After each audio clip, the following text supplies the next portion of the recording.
You be able to put us on? Okay,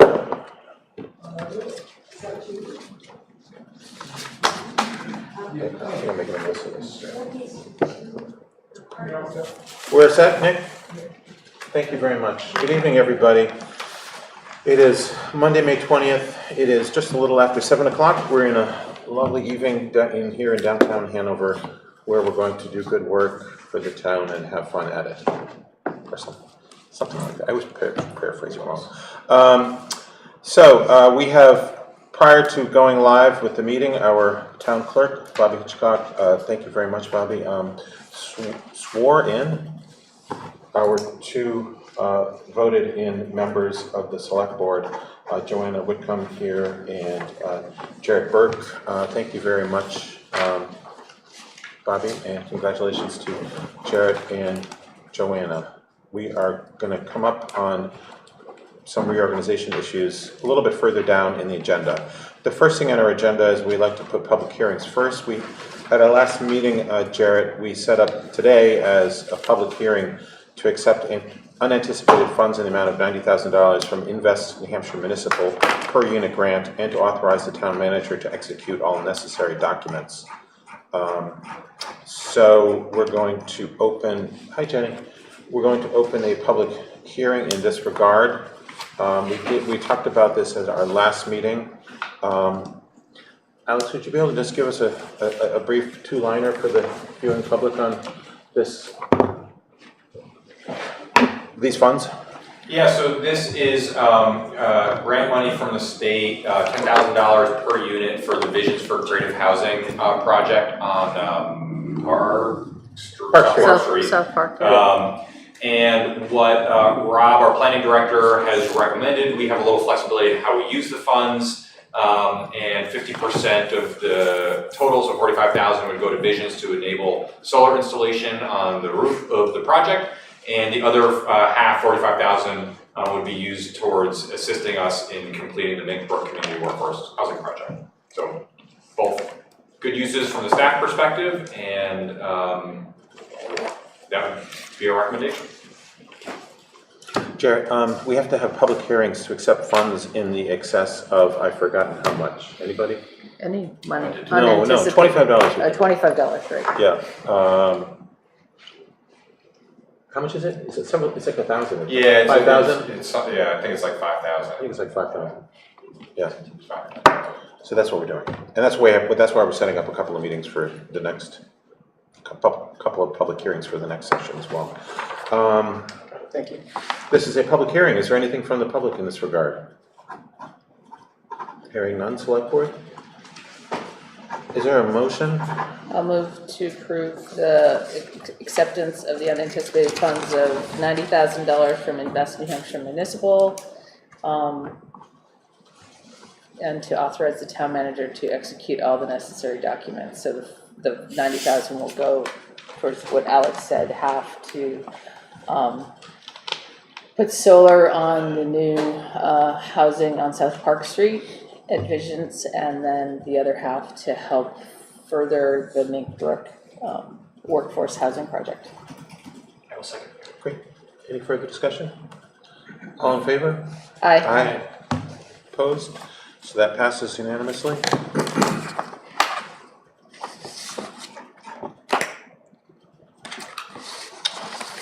Is there anyone for public comment today? Okay, great. Then we've reached the public comment portion of our board, where we ask of our meeting. Excuse me, where we ask, and this is opportunity for folks to speak to anything. We ask that you keep it to issues not on the agenda, because I have a chance to talk to that at other points, and to kindly limit your discussion to 5 minutes. Any questions, please direct towards the board chair, and the board chair will decide whether or not to answer those questions. Hi, I'm Bill Brown, Hanover resident, and just had a couple of comments I wanted to make about the May 1st incident. First, I wanted to ask you, did the town convene an incident command center? for this event? That is a question that I would have to defer to Chief Dennis.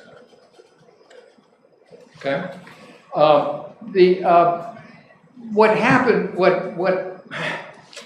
what I saw was that the police were called to protect property rights, not to protect people from harm. And in so doing, we brought in outside police force,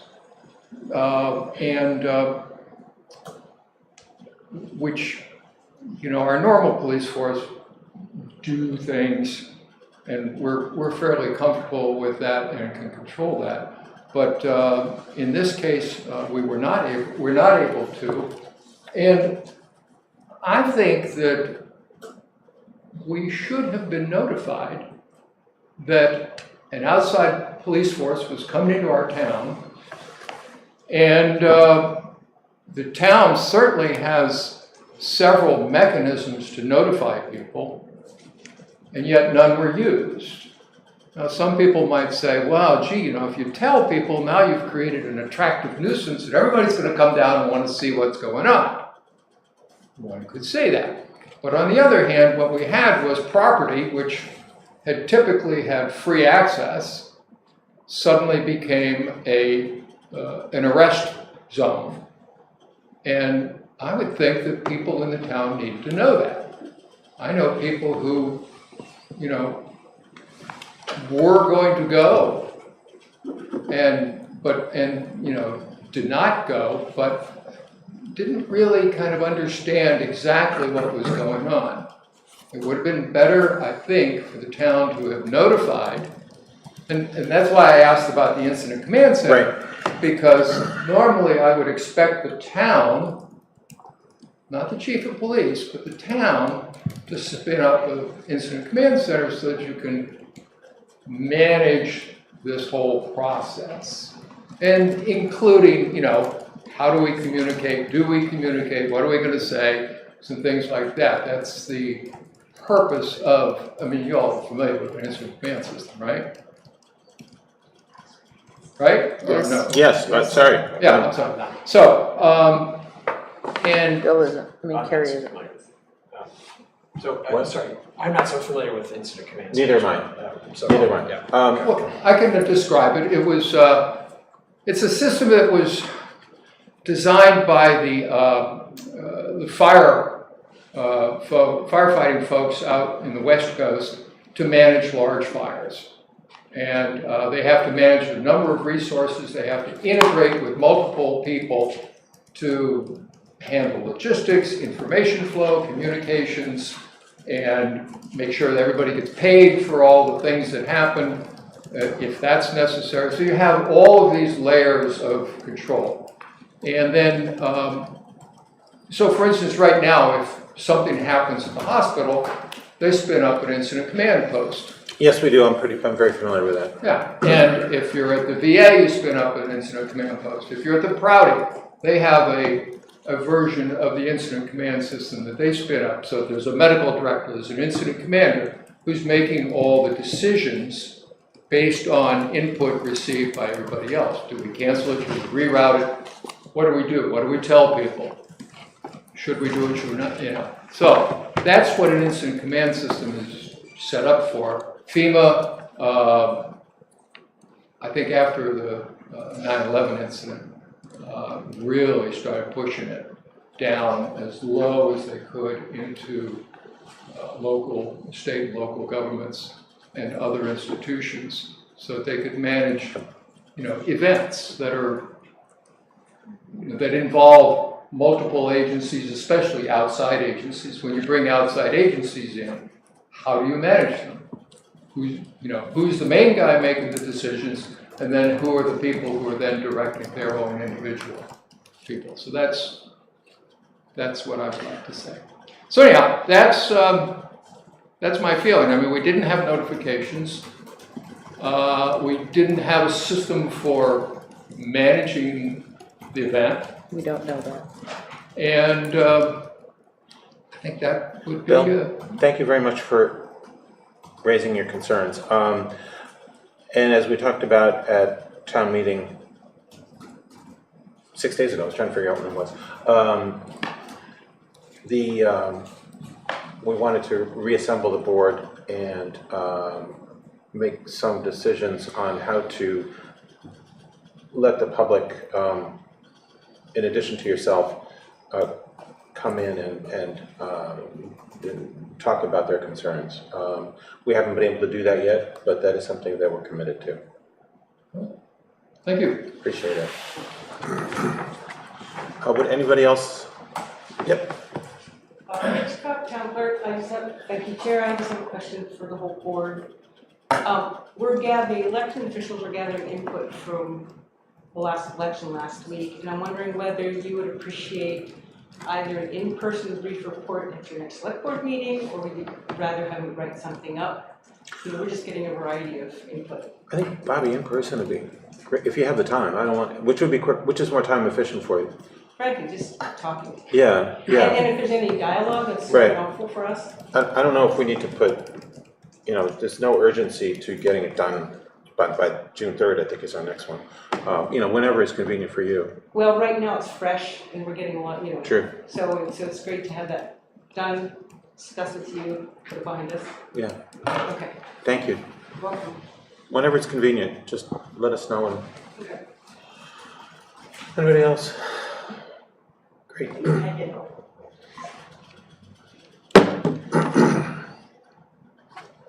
So now we move down to business requiring discussion, and the first thing on our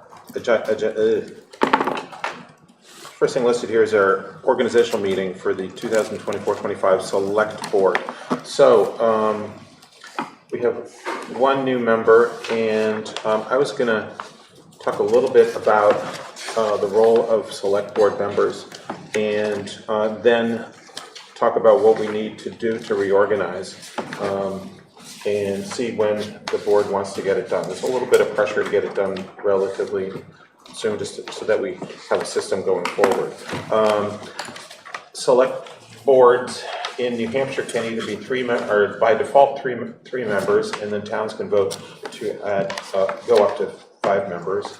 I don't know when Hanover did that, but they did it a while ago, just looking at records. Before I go on, the New Hampshire Municipal Association, I recently virtually went to a lecture series that they gave with regard to public officials and what it means to be on select boards and other such committees. And I found it immensely helpful, even though I've been doing this for a long time now. And Jared, I can certainly send you the link to their recorded materials. I did send it to the rest of the board. Nice. Perfect.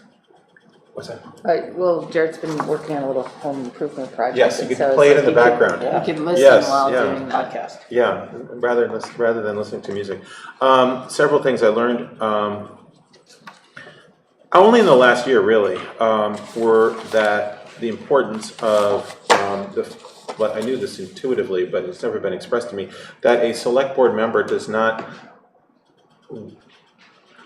only represents the select board when they are acting with the approval of the select board, if that makes any sense. Meaning, one can't go out there.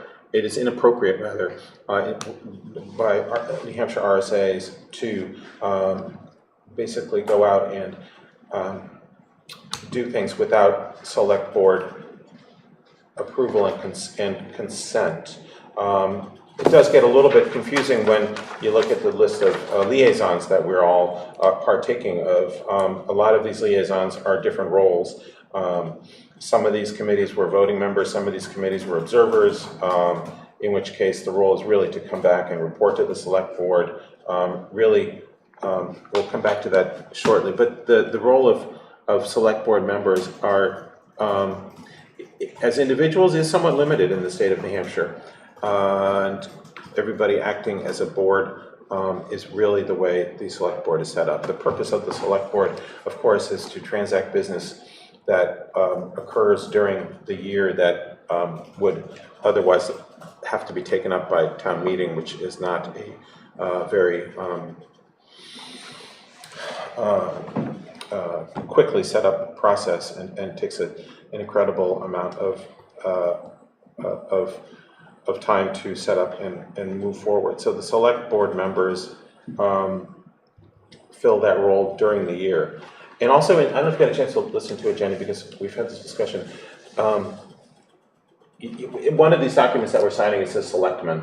And the state of New Hampshire actually, officially in one of their RSAs, I think it is, or maybe it's just a ruling, says that all terms are interchangeable. So Yeah, it's a court ruling, and then Yep. we as a board decided Yep. to Yep. not use selectmen. right, So that, everything's interchangeable. Select board members, select woman, select man, board of select people, which it was nice to see that in writing, which was part of that presentation on its own. And turning to the liaison appointments, which is one thing that we typically, the board organizes itself with a chair, a vice chair, and a secretary, which is something that we will have to vote on in short order, be it tonight or be it in the near future. But it is something we need to move on relatively soon, just per proper functioning of the board. The select board liaison appointments, as this is in your packet, and maybe each of us could go down and talk about the ones that we're working on. And we're obviously, Nancy filled a pretty important role as being our stalwart planning board member, which is a very important board. Now, all boards are important, but this one has its own statutory regulations in and of itself and functions independently. So that was a huge lift by Nancy. Her other board, of course, was, I believe, the Howe Library Board of Trustees, which I've been on, and is fun. It's kind of more of a fun thing. Sustainability is a new one that she took. Oh, that's true. She did take sustainability. Thank you. So those are three that we need to fill, assuming, so there's, well, let's just spend a little bit of time talking about the different boards. Joanna, can you talk about the Advisory Board of Assessors and your role on that? Sure. So we have a Department of Assessment, a couple staff people there, and as a taxpayer, you have a right, once you receive your assessment, you have a right to question it if you don't believe it is correct or there's information missing. The process is that you go and meet with the Director of Assessment and his staff, and he'll make a ruling. If you're still unhappy, it goes to the Board of Assessors, and this is an advisory role. We review it. It's a 5-member board. We review the request for tax abatement. Generally, it's not most people, with the exception of 1 out of 400 that we reviewed in the last appraisal process, requested tax relief, not increase in taxes, though we did have one person asking to be taxed higher. So we review and we make a recommendation. The recommendation is then delivered. We vote. The recommendation is delivered to this board, and the select board accepts it, and the abatement is granted or not granted, as the case may be. The committee meets after the 2018 assessment. We met for many times, but I would say in the past year we've met maybe 3 times. You've covered for me 1. We have a meeting coming up next week. So, it's generally, and now that we're not doing 100% reappraisal, we're doing 25% a year. The numbers of requests have diminished, and we try to resolve that before it gets to the advisory board. But there's quite a few that we'll be reviewing next week. And what happens here, and much easier than some of the other committees, is that these materials, once the decision has been granted, the materials go to the select board, so you review it, and that's a chance for me to report out what happened and why we did what we did. So that's the Board of Great. Assessors. And as you see, Carrie is listed as an alternate on this. Many of these boards, we have alternates, which is something we need to be utilizing more commonly. So if you can't make it, like, so I have a meeting on the 28th at 1 o'clock in the afternoon, and I fortunately can make it, so, I mean, Carrie can still come if he wants to, but it's not like, please sub for me. So I think we try to have that happen, when you have an alternate, try to cover it, and if that's impossible, then we just let the Chair. Yeah. know. Jenny, do you want to talk about bike walk? Sure. We have a Hanover Bike Walk Committee that puts together ways that we can increase and promote walking and biking throughout the town. We helped develop the walk bike plan that was also developed in consultation with a consultant and the town planners. And then, as you know, because you're on the Sustainable Master Plan, it's kind of embedded in that plan. We host bike rodeos, do demonstration projects, do other kind of outreach. Sometimes we present to like the Sustainability Committee and work on the e-bike lending library. We do a host of events. And we meet once monthly. And Joanna's alternate. I serve on that. I also serve on the Capital Improvement Program Committee, which is new as of last year. And that takes in submissions, and we're sort of in the process of developing the process. So we had kind of a first crack, like a late breaking first crack at it last year, and took what had been sort of a capital reserve project, primarily for rotating equipment needs. And the idea is to move that to a real capital improvement program committee program, so that we can do future planning, so that we can make sure we're taking care of town needs and services and planning ahead, especially with the new master plan, that we're baking in some of these transitions into our capital planning. And that also actually meets more frequently because it was just getting going. We're just getting going again, so it's meeting like less frequently in the beginning, but when all of the materials were coming in, we started meeting weekly. And Carrie serves on that too, and you might have something else to add on that. Do you want me to go through all the ones that I'm also serving? Yeah, why don't you do that? Sorry, the Hanover Joanna. Improvement Program, the Hanover Improvement Society, which meets infrequently, but then I'll just stop by, above Scoops and see what's going on. But they're involved, as you know, they're involved, like the Downtown Business Group and other kind of ways that they can serve the community, but also through business and run the Nugget. And more recently, there was a lot of stuff going on with the Campion Rink and how they could deal with the parking lot and the easements, which ultimately came to the select board. And the idea is just that there's a communication line between what they do and us. I don't have any, there's nothing I'm like voting on. Right. So it's more like an observational thing. And then on the list was the Regional Planning Commission, but I'm not actually there in the... Who are our town representatives of that? Do you remember? Yeah. Chris Kennedy? Yeah. I am a town representative there, but not as a select board not member. there's not a select board Okay, liaison to okay. the Regional Planning Commission. Okay. Like we have not had one, and I started that appointment prior to being on the select board. But we did fill it finally, which is nice, because we had 3 spots, and previously, prior to me joining, we just had Chris Kennedy's just been on it forever, Yep. and he's been the sole person.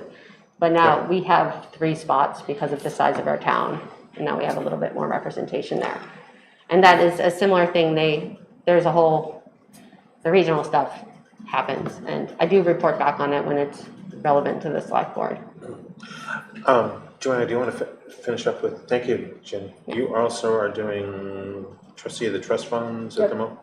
So the trustee of the trust funds is a 3-member elected official board. It's statutorily required, and they are responsible for managing all the trust funds, like all the big bucks in Hanover. And they, in addition to that, there are a couple of like private trusts that the Bridgman Trust and the Brissett Fund, both of those are kind of independent of the other funds that are basically our budget, our capital funds. Those are all of those trusts, all those funds are overseen by the trust of trust funds. I serve just as kind of an ex officio. I go and try to liaison between the trustees of trust funds in here.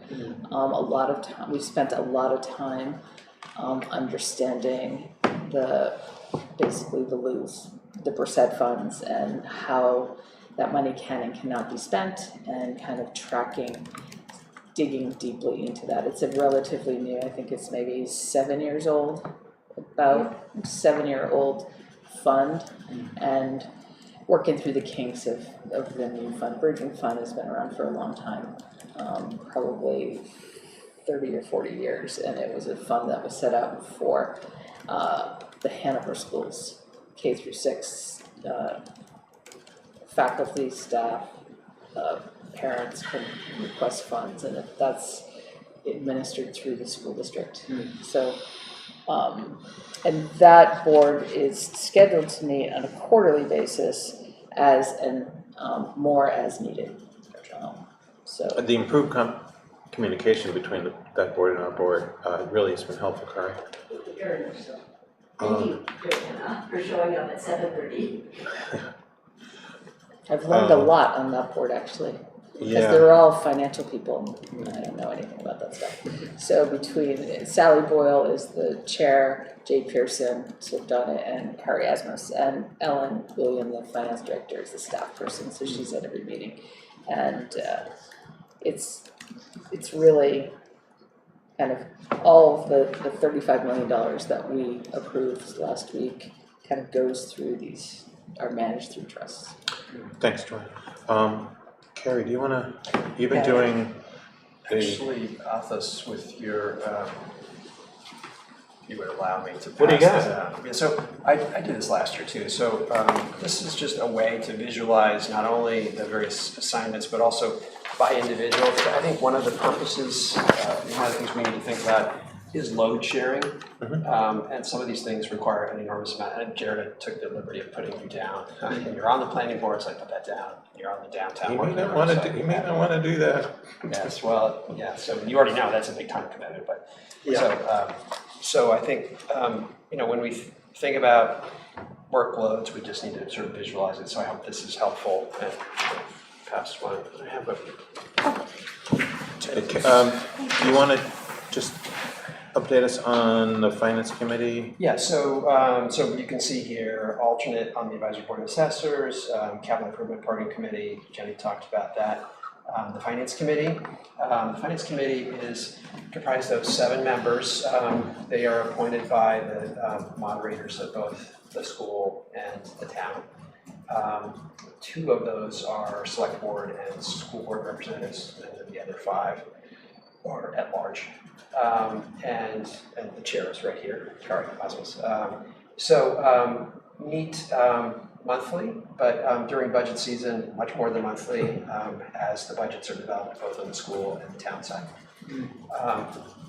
It is an advisory role, advisory both to the town and to the school board. And the select board representative No. is, or the committee is. Committee is. The select board representative is a voting member, Gotcha. as is the school board member. Okay, right. But the committee is advisory. Is advisory, right. And they typically publish, as they did in the town report, and as they do in the school budget documents, they put in an opinion, whether they are for or against various articles, always including the budget, but sometimes including union agreements and other matters, whether they feel they have some advice to offer. So it's seasonal work in the sense that during budget time it gets much busier. And then Trescott? Athos and I are both on Trescott. Trescott is 60 1,600 acres. I think it's more like 12, but it's a lot of acres. Okay. It's a lot of acres. A lot of acres, which is mostly preserved. And it's around the watershed. And it is quarterly meetings, and it's split 50-50 between Dartmouth and the town, both in terms of board representation, but also in terms of ownership of the underlying property. So it's not technically preserved though, it's owned 50-50. So there's no conservation True. easements That on is it. true. Yes. That is true. So it's just land that protects our water supply. No. It is the surrounding land. It's a land holding company. For Hanover, the town of Hanover owns the reservoirs and like 250 feet on each side. Yeah. And the rest of it is owned by the Prescott Company. And our role mostly, we were kind of active a little while ago when we there's a active forest management plan in place a few years ago. Really very quiet now. There was been a little bit of harvesting. I could really talk about this for a while. It's an interesting property, managed very interestingly over the 100 years that it was managed as a independent company, independently owned by Hanover and Dartmouth. Now our meetings are is much less on the agenda, and the land has been opened up for public recreation purposes, which is just wonderful. Carrie, that's it, right? Let me refer to the chart, Carrie. Yes. Well, so I guess I would, CPIC. so you can see what And then let me, Nancy's role was. yeah, I can talk about the Howell Library Board of Trustees. I'm not sure if you know this, Jared, but Howe is, the land is owned by, somebody help me here, Hanover. And the building is owned by Hanover or the Howell Library Board of I think the land is owned by the Howe Corporation and the building, the town, so I could be getting that backwards. Yeah, I think it might, one of the two. Yep. The important thing to note here is that the Howe Library Board of Trustees is remarkably important in day-to-day functioning of the library. The town pays the salaries of the employees. The corporation board does a lot of the other financial support, and the town and the corporation work together. Like collections and programs, basically all the library stuff. Like when we wanted the library to open on Sundays, but the town didn't have the funding, the Howe Corp raised the money for it to have funding. And the Howe Corporation built the building with an understanding that the town would take care of general wear and tear and maintenance of the building. If the Howe Corporation, working with the staff, wanted to make pretty things happen or reutilize space or do any kind of studies, the Howe Corporation picks up that money. But there's a memorandum of understanding that was last updated, I think in like 2019, 2018, that helps to clarify like what the town should be doing and what the corporation should be doing. And as you can imagine, there's grayness there. But so that's an up and coming issue because it needs a new roof. And there are those who feel like that's something the corporation should do, and then there are others that feel like that's a maintenance that the town should do. You're talking about the $435,000? So that's going to be an issue. There's a bill coming up very shortly as well, which we're going to have to deal with.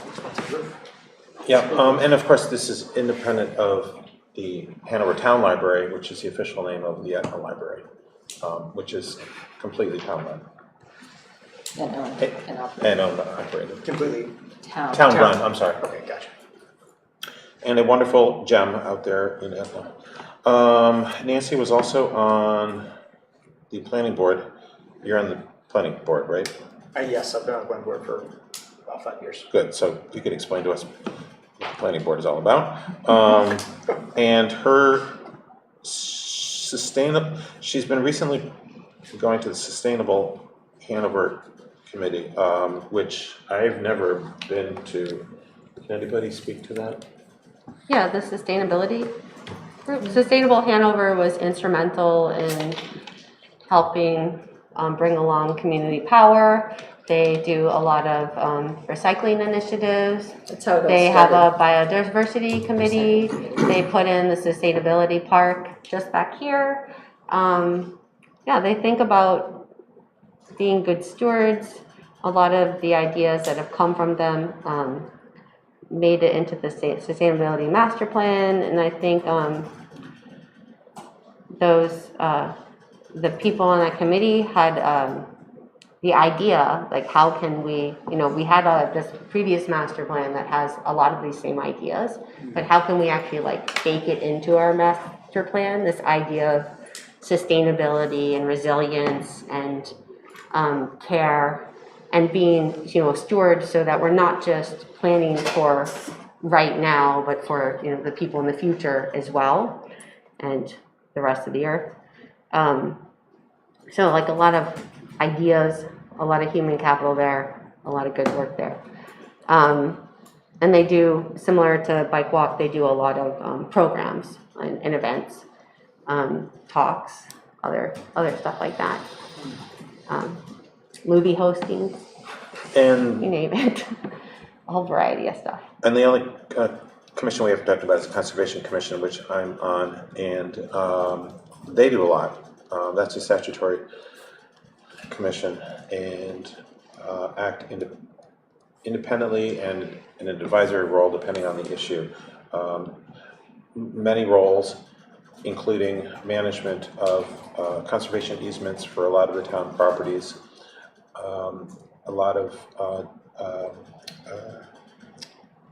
land management plans go through them, and they have many subcommittees, including a trails committee that is very active, maintaining and upgrading the town trails, and also are an advisory board when issues such as wetlands, when a property owner, for example, needs an exception to regulations, that also gets an advisement through the Conservation Commission. Okay. They meet once a month. So just to summarize, if you look at the list that's before you, sustainability isn't on here, and the Regional Planning Commission is. But if you, I would say the 4 boards that are not statutorily related, aren't required or established through statute or town directives, would be the Hanover Improvement Society, which is just an amazing thing that Hanover has. Yep. The Howe Library Board of Trustees, that's another amazing thing that Hanover has. The Truscott Company Board, another amazing asset the town has, and then Sustainability Committee. Right. So all the others are required by statute. Gotcha. Or have been set up Right. per statutory provisions. What we didn't do this year, There's a question from Kari. hey, Connie. So I have some thoughts on committees. I don't know if now would be the appropriate time or if you were segueing away from that. No, I was segueing to making decisions. Go ahead, Kari. Come on up, Kari. Great, thank you. So Kari Asmus of Aetna, and for the first 2 points, I'm going to be wearing my Finance Committee hat, and then I take it off for the last one. But as you all know, the Finance Committee has been very concerned about the state of the audits, and last year at town meeting, there was a discussion, or not a discussion, it was in the report about having a revised audit review process. And at that time, there was a discussion of putting together a new committee to look at this. The Finance Committee has done that sort of on an ad hoc basis. Some years we have a CPA among us, other years we don't. So some years we're better prepared than others to do it. And I think that the audits are at a place where they really could use a concerted second, third, fourth pair of eyes on them. So on behalf of the Finance Committee, I wanted to bring that up as a potential for the coming year. Perhaps another review process could be thought of, but I don't know of any other way that you could get more pairs of eyes looking at it other than having a committee.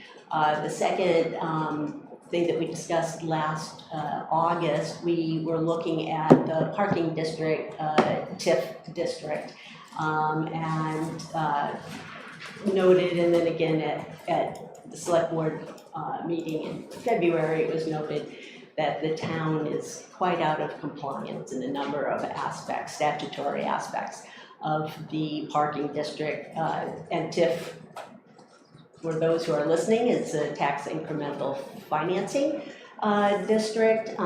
There is a requirement that it have a committee.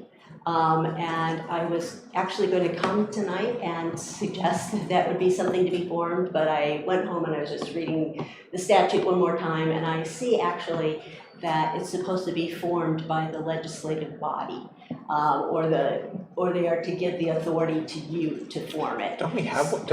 Didn't we used to have one? You used to have an advisory parking and transportation board, Right. and it sort of disappeared maybe 8 years ago. I guess my question, Nicole, is doesn't that, Hasn't it already been the enabling still Yeah, exist? so I brought the warrant, I looked at the warrant articles when the TIF went through, and it didn't specifically specify in the warrant article whether or not they were giving authority to the select board, because as we've heard, we're a Dillon state.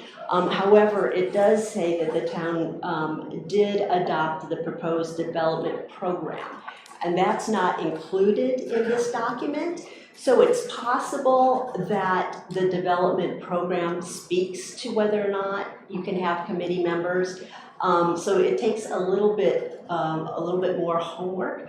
But again, my point was that I was going to come tonight and say, you know what, we should have a parking district committee, but now I'm not sure that can go forward. But then the question is there something that can be done so that we can be more in compliance than we currently are? I have to say that it also seems like parking is just a hot topic here in town, regardless of whether you think it's fine or not fine or whatever. I don't think anybody thinks it's fine. Yes, well, I'm here, so there was also a simpler thing to meet, which was to have information in the annual report, and that was brought up in February.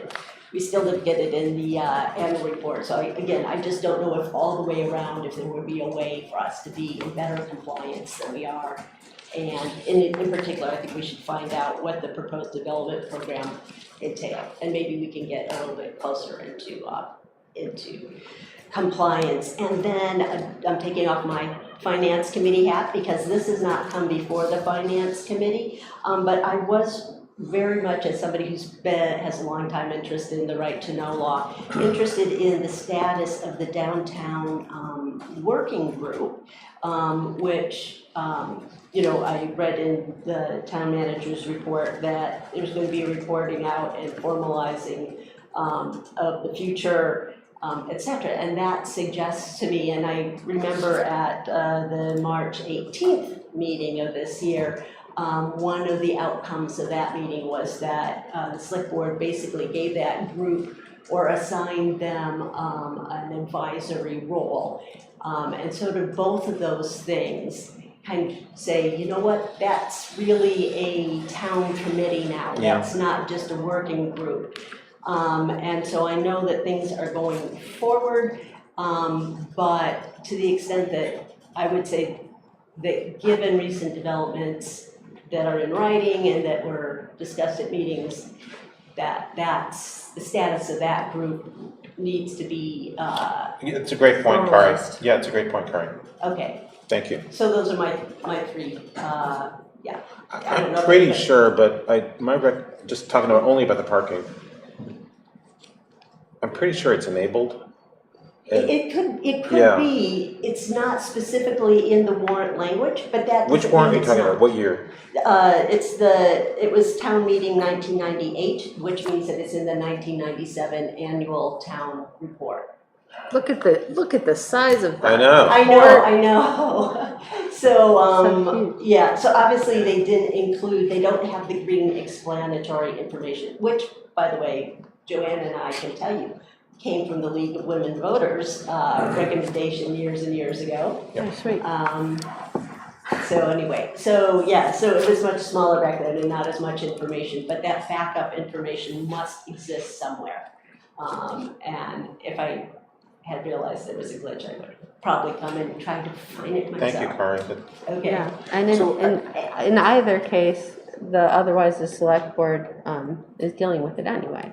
So there might be a reason to constitute a board, or there might be a reason to, at least have a public hearing when we change the parking. For the parking. Yeah. We are in charge, that's what all of our information says. But if there's So. I'm sorry, I couldn't hear what you said. Oh, in lieu of having a board, it seems like we are de facto responsible for doing that work anyway. The statute really says you're supposed to have an advisory board. And maybe you all have or administrators have been taking on those responsibilities, but again, that doesn't have the public profile of an advisory board. Right. That posts their meetings and people can come and hear what's going on.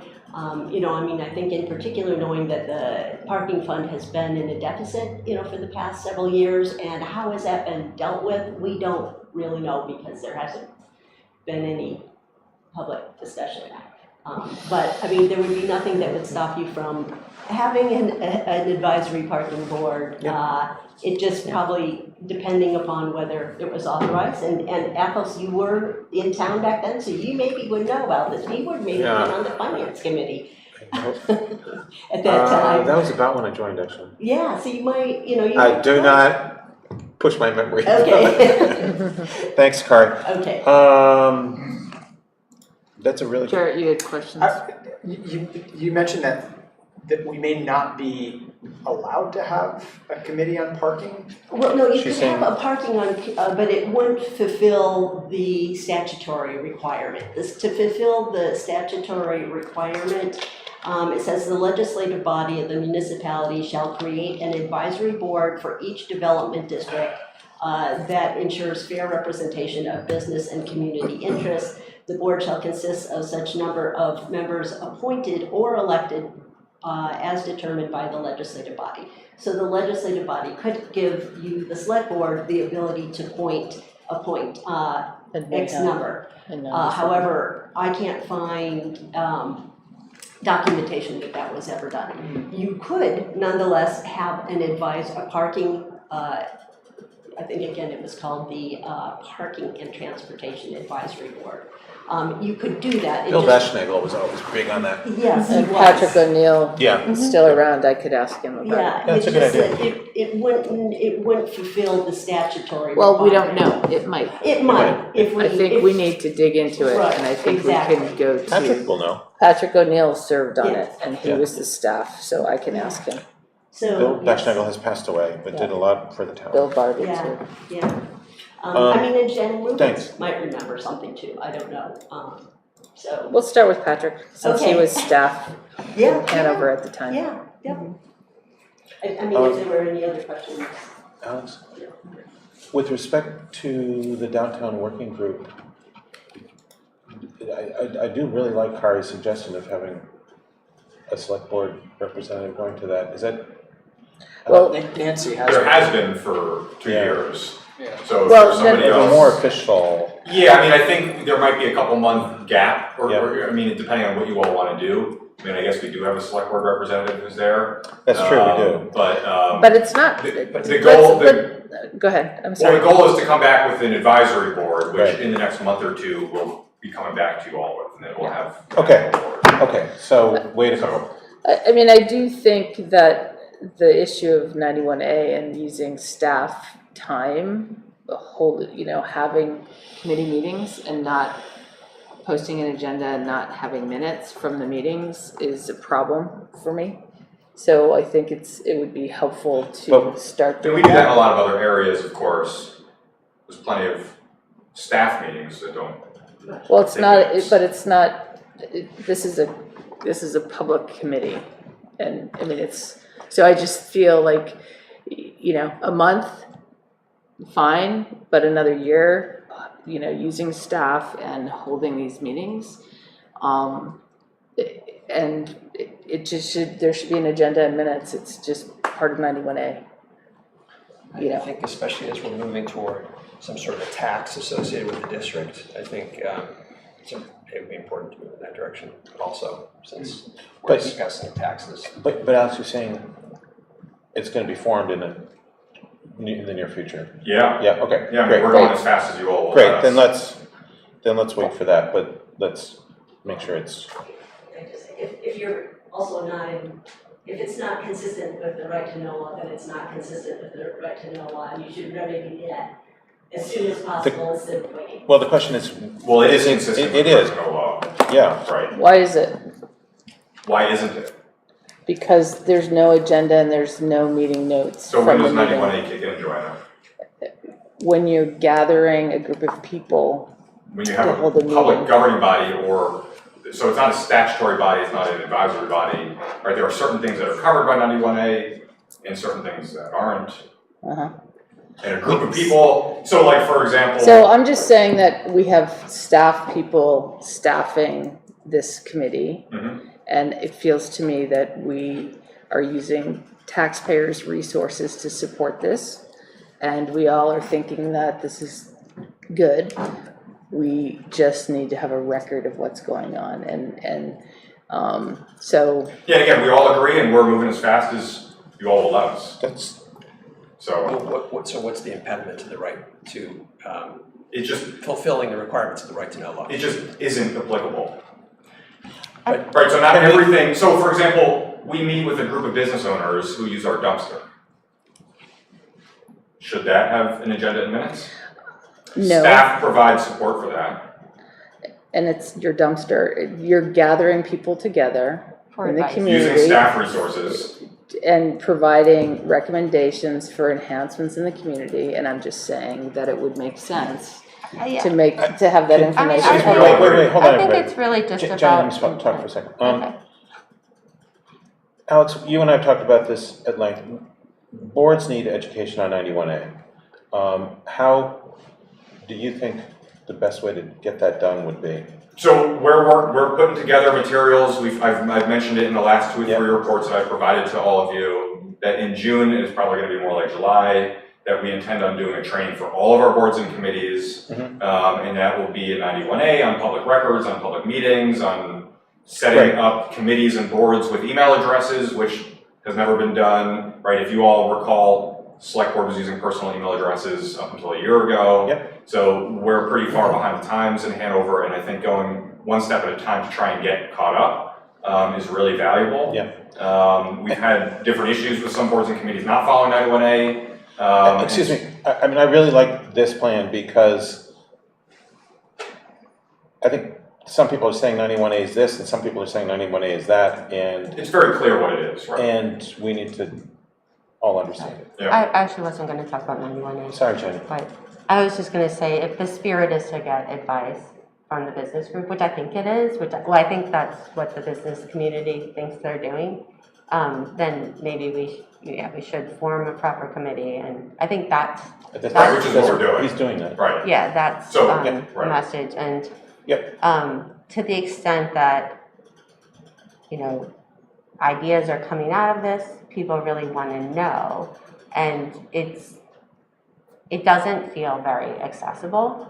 Like, I don't know really when they are. Sometimes I can find out. I feel like I've asked a number of times here, and I think it's even harder for people who are not here. Nancy wasn't going there as a member of the select board. She was going. She was, oh, sure, yeah. Well, when I've had conversations with her, she said she wasn't going That's as a different member than of the the select conversations I board. had with her. She said she was going as like an individual who's interested. She was in the representing the select board and represented the select board in the meetings, like spoke on behalf of the select board. So I think that's part of the, you know, questions that some of you all have brought up tonight, which is that there's not been a lot of great onboarding or conversation about who does what on different boards and what it means. I mean, there's been a few pretty big balls dropped over the last couple of years with select board members who are on committees or who are liaisons, but don't actually communicate back, or aren't, there's like all different expectations, there's nothing formal, there's nothing written or nothing discussed. I mean, so I think it's great I think you would know when she was speaking on behalf of the select board, because we would have discussed it right here. Not necessarily. I think. But anyway, just to be clear, I mean, I'm Nancy was not there as a resident. She was there as a member of the select board. We reported out in the select board meetings. I had conversations with Nancy about that. We all had conversations in these meetings about that. It's been in pretty much every report that I provided to you all for 2 years. So we've also published the notes from many of our meetings. They're very open and accessible. I don't know, Jared, if you feel like speaking to how, I mean, we have way more people attending these meetings, and we've had comments from business owners who have talked about how much more accessible and inclusive these conversations have been. I've shared surveys and basically anything that anybody's asked, we provided, and the only thing holding us up from having an advisory board was the select board requiring that we go through. Stop, that is not true. I don't. What? It certainly is. What? So the only thing, I mean, we have been moving as fast as possible to try and get things formalized. And we, I'm and sorry, that's authorized now, correct? What is the impediment? Because I think what I'm hearing, and I could be misunderstanding the other people on the select board, but what I'm hearing is we would like this to be a formal committee, and then as a formal committee, we would like to get more formal agendas and minutes. Am I? Right, I think that's where it's so going. there's no hold up, I think. I don't know. Is it? No. I feel like that's been consistent. That's something that has been expressed and is more clearly expressed right now. So I don't know if you're well, it's the same amount of clear. I think we're all in violent agreement about what we're trying to do, and I'm not really sure, I guess, what the discussion is. Oh, because I thought you just said we were the impediment to forming. Yeah, I mean, we had to go through the process of putting materials together and presenting to the select board, and several of you asked for more information, and we went through a couple different meetings where we brought information to you all. We got the okay, we had town meeting, and now we're moving on to the, I mean, it's all laid out in the sort of I think slant. there's a lot of things being compressed right there. We did have questions about the budget and what the line item was for, Sure. and how that was going to be used. And I don't think that's about, and at that time we said it'd be great if this were actually a formal committee. So those are two separate things. So I want to make sure that, because you said there's not very clear, there's one point of clarity. There seems to be some, I mean, we haven't asked you, some unanimity that we would like it to be a formal committee. And Which is so what there's we would like, the staff would like as well. Okay, so there's no impediment from the select board in terms of creating a formal committee. Well, that's not entirely true, but okay. Right, you can say, yes, we want to do this, but then if, let's say, it takes 45 meetings to do it, right, you understand what I'm saying? No. So we're all on the same page, we're all working towards the same goals, it's a little unclear what we're talking about right now. Yeah, We want this the same way, everything is working towards the same exact goals. Okay. So when is the next meeting? They are every month, the first Thursday of the month at 8 o'clock in the morning. Where? They rotate every month, a different business hosts it. So then the next one's gonna be at Dartmouth Hall. Dartmouth Hall. Dartmouth Hall, I can't remember the name of it. Sorry, first Thursday, did we say? First 105? Hold on. Probably not. First Thursday. So, They did 105. It's so awful. the 6th, Dartmouth Hall, 105. Take a pill. Dartmouth Hall, 105. So maybe Okay. can I Go ahead, Joe. Are you done? So, No. I'm, 1 second, Jerry. So I guess I would say as quickly as we can to get this into a formalized committee structure. I mean, we're having road closures, we're having taxing authority, a lot of things that are really kind of big, and this is not fully documented, and it's having input into a process. Okay, the process is feeding in here, but a lot of the conversation is being informed elsewhere. So whatever we can do to expedite that process, let's do it. And if we're an impediment, Can't go any faster than we're going, okay, well, unless we want to hire some more staff or ease off on other things, but we are moving at 100%. so what does 100% get us to in terms of a target date when we can be a formal committee? I don't have a target date. It is in the agenda. We just finished town meeting. Like, please give the staff a second to breathe. Of course, but is it? And we are moving at 100%, and if you don't think we're moving as fast as possible, then, you know. Well, I think Just a question of what a target, I mean, you're moving at 100%, that's I great. already answered that it's Carry probably a month or two, but I don't have anything more specific than that. Okay. And it could be 3 months. Chair. Okay, Go ahead. 1 to 3 months, thank you. So I won't speak for the downtown committee, but personally, I'm thrilled that this is being formalized, and I think Alex is too. And, you know, this started as just a bunch of people who cared, and, you know, we don't really have a chamber anymore. We have a regional chamber, but they don't, you know, they're not solely focused on Hanover. Right. And I think a lot of the business owners felt like we needed to work together better. Yep. And the function that the chamber or whatever the predecessor to the chamber served in helping kind of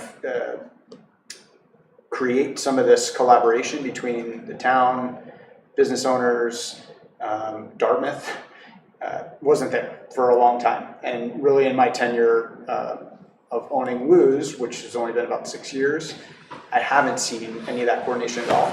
And so this was just a bunch of people that kind of got together and started like working together. And it's been a super positive thing. And in the year or so that we've been working together, we've really bridged a lot of gaps and had a lot of successes, just little things, just in, again, coordination and talking.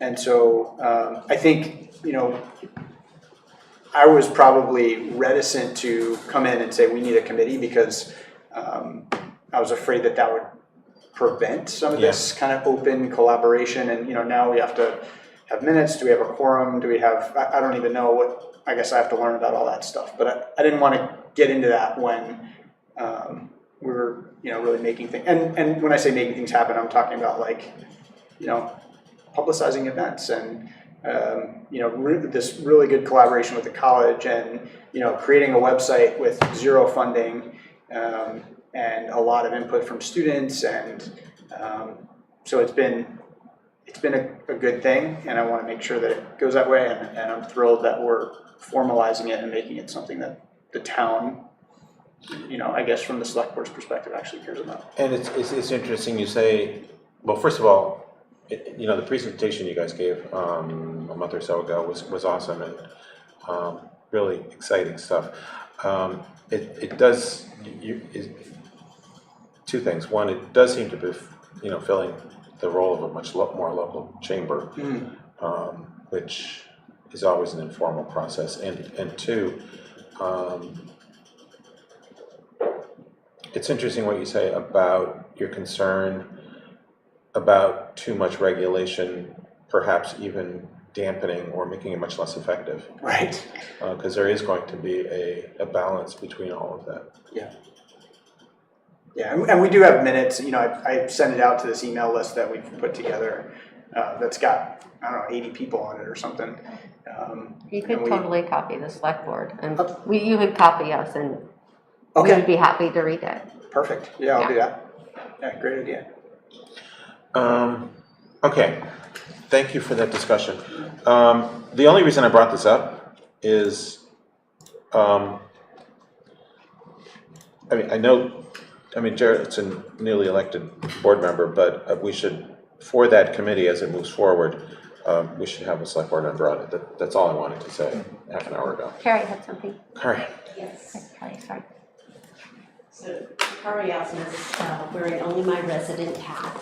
I just want to say what my experience has been in terms of the downtown working group. I was attending a trustees meeting last June or July, I guess it was June, and when we were finishing up, another group came in, and it appeared to me that it was the downtown working group. So I sent an email to our town manager to say, could you please share with me, documents from that group?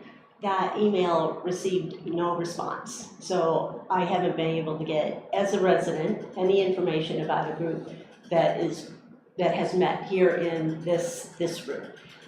More recently, a member of the group said that I could attend a meeting if I were elected to the select board. But if I weren't elected to the select board, then I could not come to the meeting.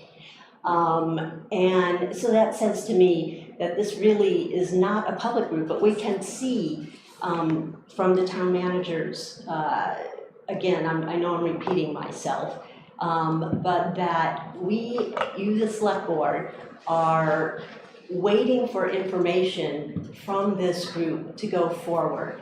And at your March 18th meeting, you really said to them, you assigned them the task to continue to develop a plan, which is all very good. And my concern is not about the work of the program, it's again about the transparency. But if you read the Attorney General's memorandum of understanding, or just memorandum on the right to know law, the distinction that they make for committees and subcommittees and everything else is if an existing body assigns a group a task, which you essentially did on March 18th, then that body becomes an official body.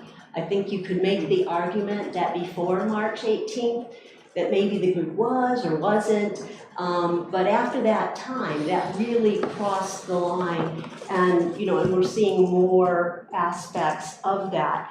And to the extent that the town as a whole, in the past couple of years, has said we really want to lean into the right to know law, that would suggest that, if we really want to be clear of any, gray areas, that this working group should become one of your committees as soon as possible, even if it's going to transition in another 1, 2, or 3 months. I have to say, as a finance committee member, I saw things in this year's budget that it just really wasn't clear to me. Where did this come from? Because it seemed to land in the budget, kind of fully baked. And it seemed to me that there was something there that, that again, just wasn't transparent. So if that's something that you all are interested in, I would just encourage you to make it a committee as soon as possible. And even if you don't have appointed members, just let everybody know and have the meetings, be truly open to the public, and post whatever minutes you have to the town website. I think that would go a long way towards people saying that things aren't being transparent, even if, again, every T hasn't been crossed or every I hasn't been dotted, because as we see, we're constantly working towards, being better on everything. So again, I'm sorry I felt that I needed to come to the table, but when you all were viewing this as officials or members of that group, and I just felt that you needed to know what it was like not to be part of the group. Thank you, Kari, you're certainly welcome. And it's open to anybody. I regret that my email blasts are not wide enough, but you're more than welcome, and I would love for you to come. Right, but then, if it's just on the town website, yeah, then anybody who's interested, can know. And I'm certainly not it shouldn't have necessarily been on your shoulders. And I do have to say that many of the activities that you're, the website, that doesn't sound like it was a town activity. And, maybe that would be a thing that you could say that, the group will continue to meet on things that don't really advise the town, but that just advise the working, or, the business community. Thank you, Kari. Yeah. Okay, so we went through the list of what these committees do, and there are, Carrie Osgood is still here, and I think we should make a first stab at assigning people. I know, Joanna, you and I had independent discussion about this beforehand. Can I just ask a question? So are we organizing tonight? Yes, With we're gonna organize. officers? Yes, we gonna do that first? I would think that would be relevant because the sure. duties of chair, Sure. vice chair are also a time Yeah, position. I kind of went down this pathway. We can certainly, it'd be more logical to reorganize first. Where do we, so the officers that we need to, by reorganization, of course, we need to have a chair, a vice chair, and a secretary. The role of the secretary, I think the role of the chair is fairly obvious. The role of the vice chair is fairly obvious. The role of the secretary over time has evolved a little bit. It typically has been really making sure the minutes are in order. But there are some other sundry roles that come down its way. So how do you want to proceed, board? We've got one new board member. I'm open for discussion.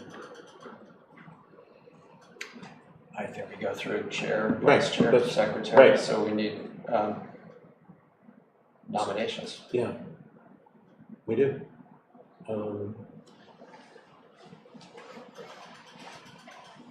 Let's talk about chair. Are there any nominations for chair?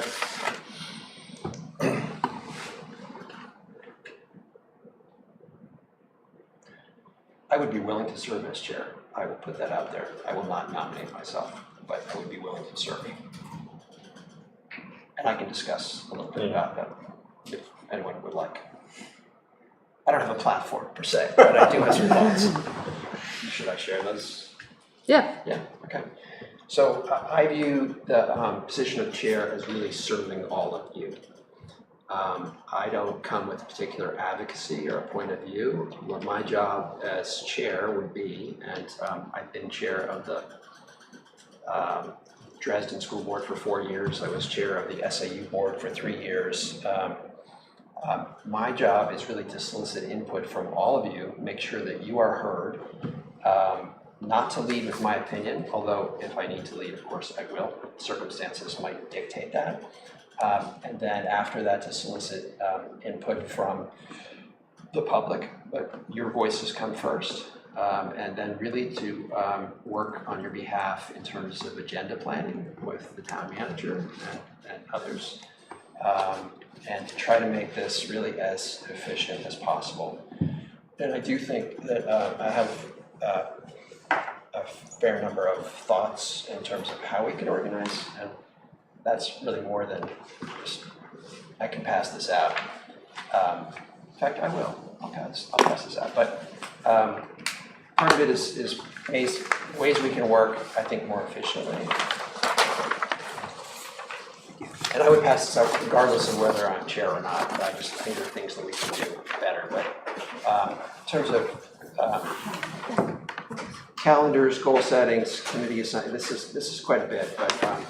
But I guess my promise to you, were I to serve in this capacity, would be to support you all in your work, not to lead in terms of advocacy, but rather to listen to all of you and try to forge an efficient process in which we can make decisions on behalf of the town. I like point 6C. Okay, let's go to point 6C. So, 6C, yes, absolutely. So I will tell you, I am an early morning person. I know Jared runs a business that opens really early. So I think, having a meeting that ends at 9 o'clock at the latest, and if it goes to 9:30, I think we should say, let's meet at a different night. Let's schedule another meeting. So being efficient, really important. And I think there are ways to do that in terms of how we do business. I think that oftentimes we are asked to vote on something where we don't necessarily have all the information, and so I really strongly believe we should have a first reading and a second reading. So by which I mean we should, and sometimes it's not possible, sometimes you have to vote because there's an immediacy to taking action, but in cases where there isn't, to have one meeting in which we discuss something and a second meeting in which we act upon it. that does several things. One is it doesn't put us against a wall in terms of having to make a decision without information. We can say, you know what, we should research that point, come back and we'll vote on it. So that in and of itself is efficient, but it's also more transparent in that we have had a reading and then we can bring in stakeholders if necessary, so we get opposing points of view. I really feel like we can make better decisions when we hear all the voices. It's not just about making a better decision, it's also about implementing better, because if people's voices haven't been heard and we implement a decision and then people get upset, it makes it harder to implement, and or we realize we haven't made the best decision. So I think a first and second reading on a routine basis for non-emergent actions would help our efficiency in terms of meetings. And I will run on that 9 o'clock platform. I think that's a good one. That's a tough one some nights. But. Yeah, it is, I agree. The other thing we can do is potentially to have subcommittees of the board at which things can be fleshed out. It's very difficult to do group drafting of documents. It's very time consuming, it's inefficient. So if we can draft items in a subcommittee, which means two board members during the day, and then bring it to a meeting, I think it will make everything more efficient as well. Tough with a 5-member board, a lot easier on the school board. How many are on the school board? Well, depending on the board, 7 or 12. 7 for the Hanover level, but 12 at the Dresden and SMU level.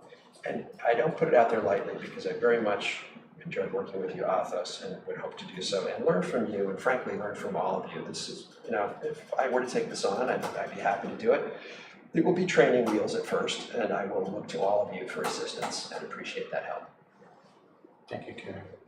I've been doing a lot of thinking about this, and for one reason or another, I would be interested in pursuing another year as chair. I don't have the board. I don't have a platform, and I really appreciate you doing this, Carrie. You always think things out so thoroughly. But I think I've learned a lot over the last year, and would like to move forward with those thoughts. I have one more year in my term, and I've not decided what to do at the end of that term, which is another interesting point that it's interesting that we all have, for better. I'm the only person that hangs out as the one person that's elected, as opposed to you're paired up with someone else, and you two are paired up together. I don't know. So there we go. I'd be interested in pursuing this for another year as well, respectfully admiring what you have stood for, Carrie, over the last year, and obviously your intent moving forward.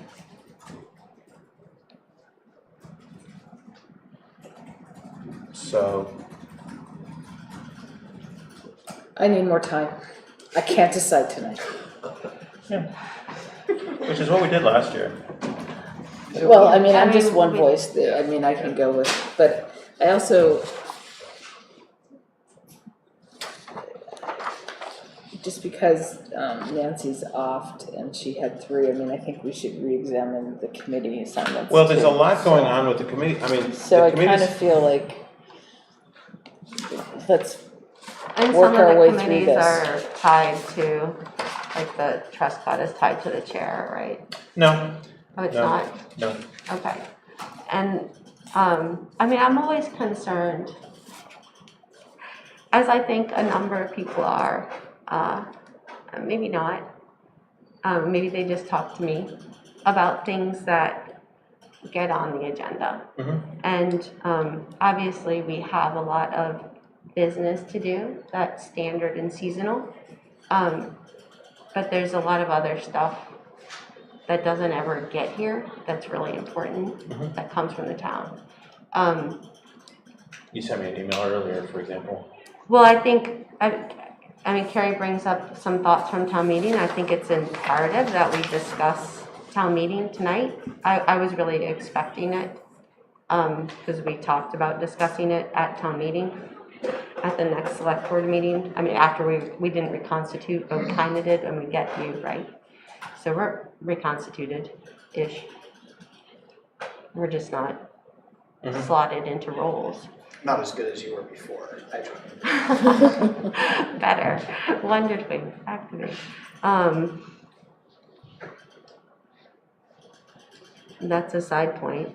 I think I think we need to figure out, as Bill Brown came and spoke very eloquently. I think it's imperative we make time. We let the police come and answer questions, and we provide a format so that people can understand their job and how they approach security, and how they approach making sure no one gets hurt, and how this all happened. There are a lot of questions, and we owe it to the public to provide that that kind of forum. We need to have that well organized and well thought out. We don't want to do it poorly. And the intent that I had was to discuss how to format that at an upcoming meeting. I'm not sure if this is, Alex, can you help me out a little bit? Would this be best done in a non-public, or? There's probably some elements of it that would be more appropriate for that, and then there'd be elements that would be appropriate, like to come back to the public portion and discuss. So this isn't something that we've had a chance to talk about yet, and we're talking about with staff, or talking about with our attorney or anybody else. Yeah. So we can't just say on June 10th we're going to have an open forum until we plan it right. I would suggest it be a little more planned out than that.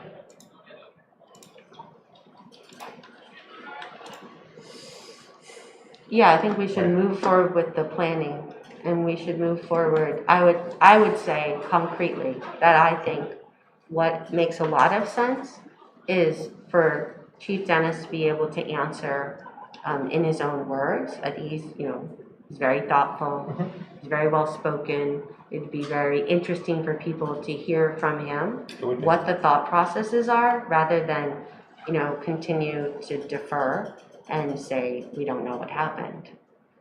That is valuable information. People want this information. It is a continuing topic of conversation. It's not going away. People deserve answers. Yeah. Could we set a date? Because it's been 3 weeks since May 1st. Yeah. Tomorrow will be the 3-week mark. It's so been 3 weeks since May 1st. It's only been a week since town meeting. Right. But at town meeting, we really did also promise that we would. I said we would be happy and willing, as the new Valenius quoted me. I didn't promise.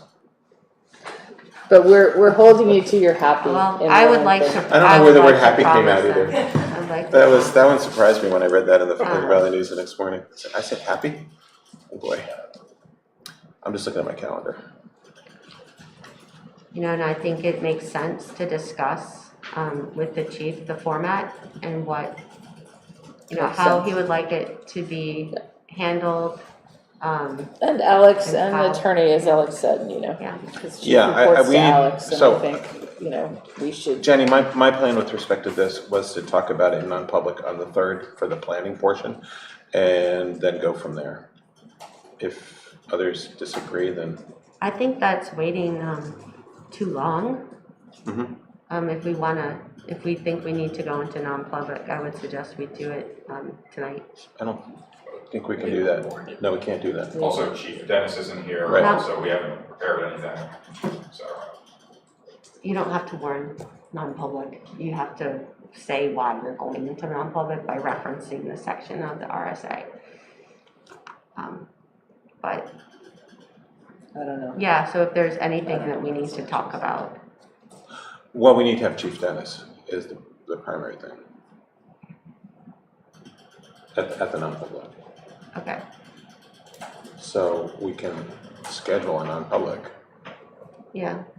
We might want to try to do that sooner then. I really do think it is of the moment You think it's Whitman's? It's of the moment. Yeah, It's yeah, important yeah. to address. It's, not addressing it will Escalate things, so it's probably better. exacerbate, any misgivings people have. I mean, I don't think we can set that right now. But the intent is to have a non-public with Chief Janice, Alex, and any other people that need to be there, potentially Laura. Yeah, so the soonest we could have it done, like, we'd have to notice a next meeting, so the soonest we could have that would be 2 days from now, right? So, we should see when Chief Dennis can meet, and we should do it as soon as possible. We should try to do it this week. So, you know, if we noticed it tomorrow, after we talk to him, we could have it as soon as Thursday. If we can't have it Thursday, we can have it Friday. When we have a meeting, we have to notice it. Right, and what's 24 the, hours. Non-public is, So if for non-public, you have to have a 24-hour notice. for any, you open as a regular, and then you go into non-public. If you, so once you and have a what's the meeting, notice for a public meeting? it's the same. It's, 24 hours, I thought it was like, Well, it just depends on Business. Okay, it's 24 hours, right? Yeah. 24 hours. yeah. So it's always 24 hours for a meeting. And then once you're in a meeting, you can go into non-public session, per the RSA. Alex, do you think we could make that work? I think it's gonna be challenging. I can ask, but I wouldn't, I think it's gonna be challenging that quick.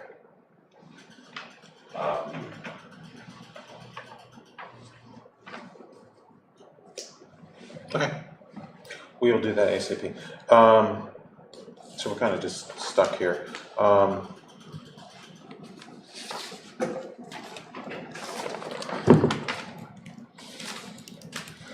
We were talking about organizing and I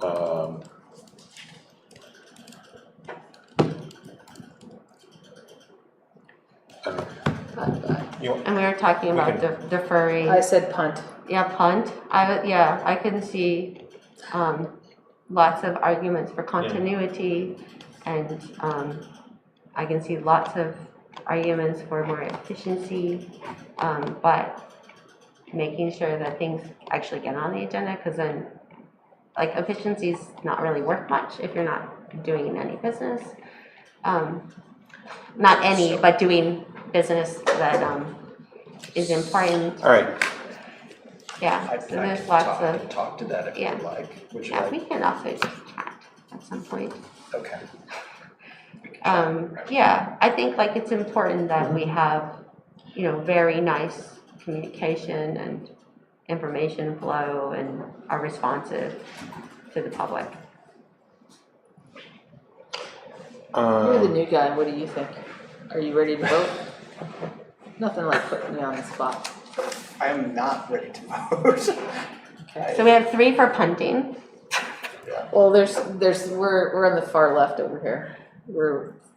Need to mull over. But it's also, part of it is, so we have 2 volunteers to be chair. And then we have a bunch of other committees that we need Yeah, I to think think about in terms of carry on's good. responsibility. Is there a problem if we don't assign committee people today? No, I mean, I won't be at the 6:3 meeting. Uh-huh. I'm not back from my vacation till 6:10. But we can, I mean, the people will know, meaning that, you know, if we appoint someone to, you know, whatever, Sustainable Hanover, that person will know when the meeting is and know to go, and we'll notify the chair. Okay. And I think the only one that is kind of important is the planning board meeting, which is tomorrow. Yes. So we already have an alternate, right? You need a full number. And I'm a normal member, Which, so. He's I will- already a member. So I will go as a normal member, not right, representing the select board. How does that work, actually? Jenny will Well, I would be representing the select board. On the planning board, Yeah, we have one, vote from the select board on the Okay. planning board, is how it works. But you're not, yeah, and it's not really, you're the select board representative, however, you're not representing the select board. Yes. Maybe I misspoke. There has to be one select board person on the plan. Yeah, that's a And better you're way just a of, person. that's a better Yes. way of, I mean, Just, you're yes, you get a just, single yeah. vote. right.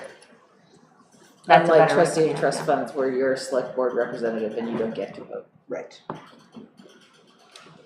But you can certainly influence that powerful group. No, I cannot, I just listen. So then on the committees, the liaison appointments, is there gonna be like a reshuffling, do you think? Well, or- that's, what we normally do is go down the list of what people are on and see how people are happy or unhappy or want to change. Well, why don't we talk about that now? Yeah, that's what I was And trying to then do, we- Okay, sorry, but I kind of I get cut off, I got cut you off, other I'm sorry. places. That's exactly what I was trying to do. And if people want, we can talk about whether or not you want to change, and then we can slot other people in. Or if we're going to punt this as well to the 6th, we could, for example, Carrie, for example, on the finance committee, I know you mentioned a year ago that you had been on it as a public member, an at-large Yes. public member, Yes. and you were happy to continue, but weren't sure if you wanted, in the future, you were considering looking at other things as well, just to get different experiences. So, I do remember you saying that. but- so I mean, I do think that it's important from a sort of a cross-training perspective that people shift around. Yep. And not necessarily just stay in the same spot. I think it's important to get more voices involved. So I think that's one of the virtues to mixing it up a little bit. On the other hand, I understand that the arguments for continuity, it was kind of a trade-off, but. Yeah. So. Well, go ahead, Karen. So I think last year, you solicited what people's various Yep. choices were. Yep. And then you kind of. We kind of, that's what we did, isn't it? Yeah. Why don't we do that? How about if we do exactly what we did last year, which is sort of like top choices, whether or not you want to change it, we can collate it together. Okay. Should I send that to you? Yeah, sure. We can send it to the whole group. We're not discussing anything. Is that true? If we don't discuss anything, we can send pre-meeting materials. Yeah. How about we send our desires to you or both? That's what we're just trying to figure out. Oh, if it's like Sure. a pre-meeting material that we do not discuss via email, Right. like go back and forth, Yeah. That- Yeah. then it becomes a public, I understand. I was just we can suggesting send like everyone, maybe we could send our desires Sure. to you and then you could come I back. can collate it. So, I mean, I'm willing to tell you that I don't think it's appropriate as working at Dartmouth in the planning office for me to serve on the planning board or the conservation commission. So I asked not to be considered in that. And in terms of the time commitment for finance, I kind of am saying that I just don't have the time to do what that takes. Or the attention span to do what's necessary there. So anything else I'm willing to shift and do. I mean, I kind of like the trust fund, which is kind of weird, trustee of trust funds, but I'm also happy to let somebody else have it if they want it.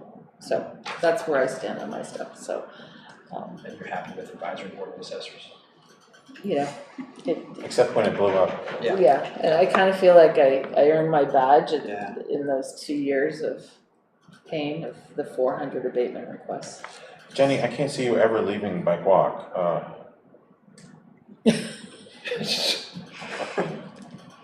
So it seems to me like you're there, right?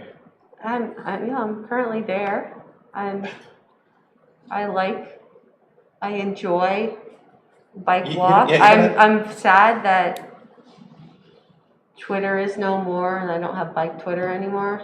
Bike walk and disability Twitter.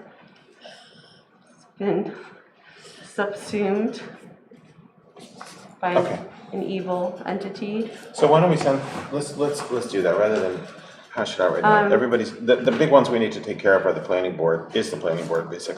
The planning board, I feel like I'm, starting to learn. And I guess kind of like the finance committee, it's a lot. So I don't know if I'm would be ready to like jump over to another new thing, But I hear that this idea of switching is interesting. But the planning board, I feel like I'm slowly, acclimating. I'm very interested in it. I enjoy it. I've been going to a lot of them. Okay. Look, I think we've committed to sending along a list of what you're interested in, and then we'll plug in the holes.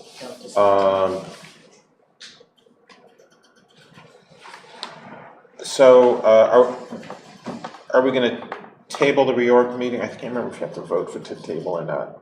Somebody remind me if you have to vote to table. Sorry. Sorry. So Kari asked this because we're putting off the decisions. I just am hoping that you can clarify that those people who have assignments will keep them until they change at your next meeting. Because we would like to have a select board member show up at our next finance committee meeting. So if you could clarify that that's the case, that would be very helpful. That would be the expectation. Carrie, are you able to do Yes, that? that's fine. But also trustees in the trust funds and everybody else that meets between now and. Thank you, Carrie. Yeah. All right, Well, we also, this is what we did last year, we didn't assign the committees until. no, we didn't. We did it like a month in. Yeah.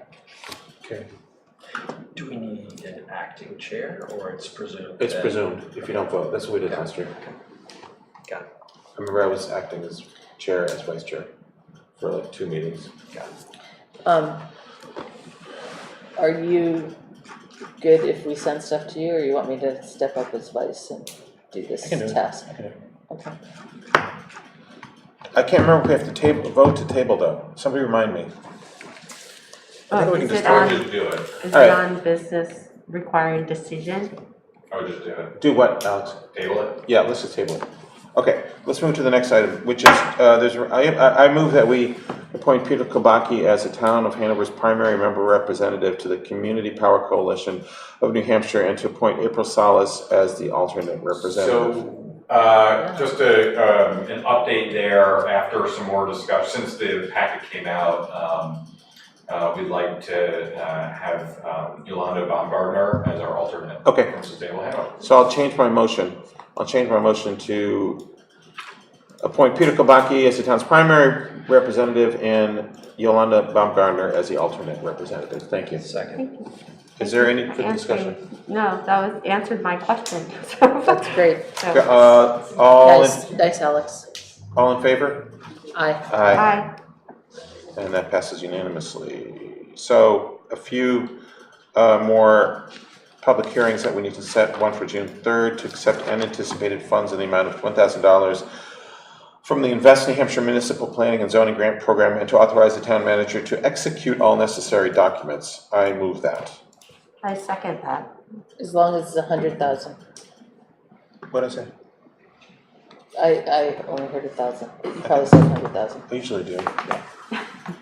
All calling for a vote. All in favor? Aye. And I move that we set Monday, June 17th as a public hearing to review and approve the proposed rate and fee schedule for fiscal year 24-25. Is there a second? Is there a second for that? Second. Alex, are we gonna, can you just talk to that for 2 seconds? Sure. Yeah, so that may not, so we've got some timing. There's a whole bunch of staff that are off next week, including myself. And so normally the packet would come out next week. We're gonna get everything done this week. So you may get the rate and fee schedule in the packet if it's done by then, but Ellen is off this week. Okay. So more likely you'll get the packet and then the rate and fee schedule in just a separate email and separate posting to the website a few days later. So we'll put that in the packet when it comes out. And then the idea is that you all can review and we can discuss rates and fees in the first meeting in June, and then the public hearing and the vote the second meeting in June. Okay. That's a great process, thank you. And so, wait, so Ellen's out this week, That's correct. and you're out part Next of this? Next week? Yeah. Okay. So I have some like general thoughts based on last year's. Should I just send them to you and Ellen? Yeah. Okay. Okay, Great. thanks. So that's June 17th. We have a motion on the table and there's a second. All in favor? Aye. Opposed? Great. So now we have a consent agenda, which is approval of minutes, May 6th, donations to Etna Library, Parks and Rec Department, and banners for Montshire and Osher Lifelong Learning Institute. Does anyone want to pull anything out? I don't. Hearing not, is there a motion to move the consent agenda? Move to approve the consent. I'll second it. Sorry. Will abstain. You might want to abstain. Yep. Yes. So we have a motion and a second. The abstention relative to the To minutes. minutes. So do we want to? Oh, we should pull it out. minutes Okay, fine, we're pulling out the minutes. Just pull it So out. we are voting on donations to the Etna Library, Parks and Rec Department, banners for the Montshire and Osher. Right. And I think we have a motion. Yes, we do. All in favor? Aye. Opposed? So now we'll talk about the minutes. Anybody have any changes? I didn't see anything. We need a motion. Move to approve the minutes of the select board meeting of May 6th. Second. So all in favor? Aye. Aye. Opposed? Abstain? One abstain. So 4 and 1 abstain. Town manager report. Wait, thank you for the donations. Thank you. Oh, please do, yeah. So we would like Thank to, you, thank you. Thank the parties responsible for donations to the Etna Library, $300 from the New Hampshire Communities Council, and the donation to the Hanover Parks and Rec Department in the amount of $5,500 from the Byrne Foundation to support the 4th of July event on Monday evening. Awesome. Yes, Thank you for reminding me. Oh, What? speaking of events, should we say something about Muster Day now, or? Yeah, thank you, Kari. Do you want to come up and talk about Muster Day? This should be under other business, but that's okay.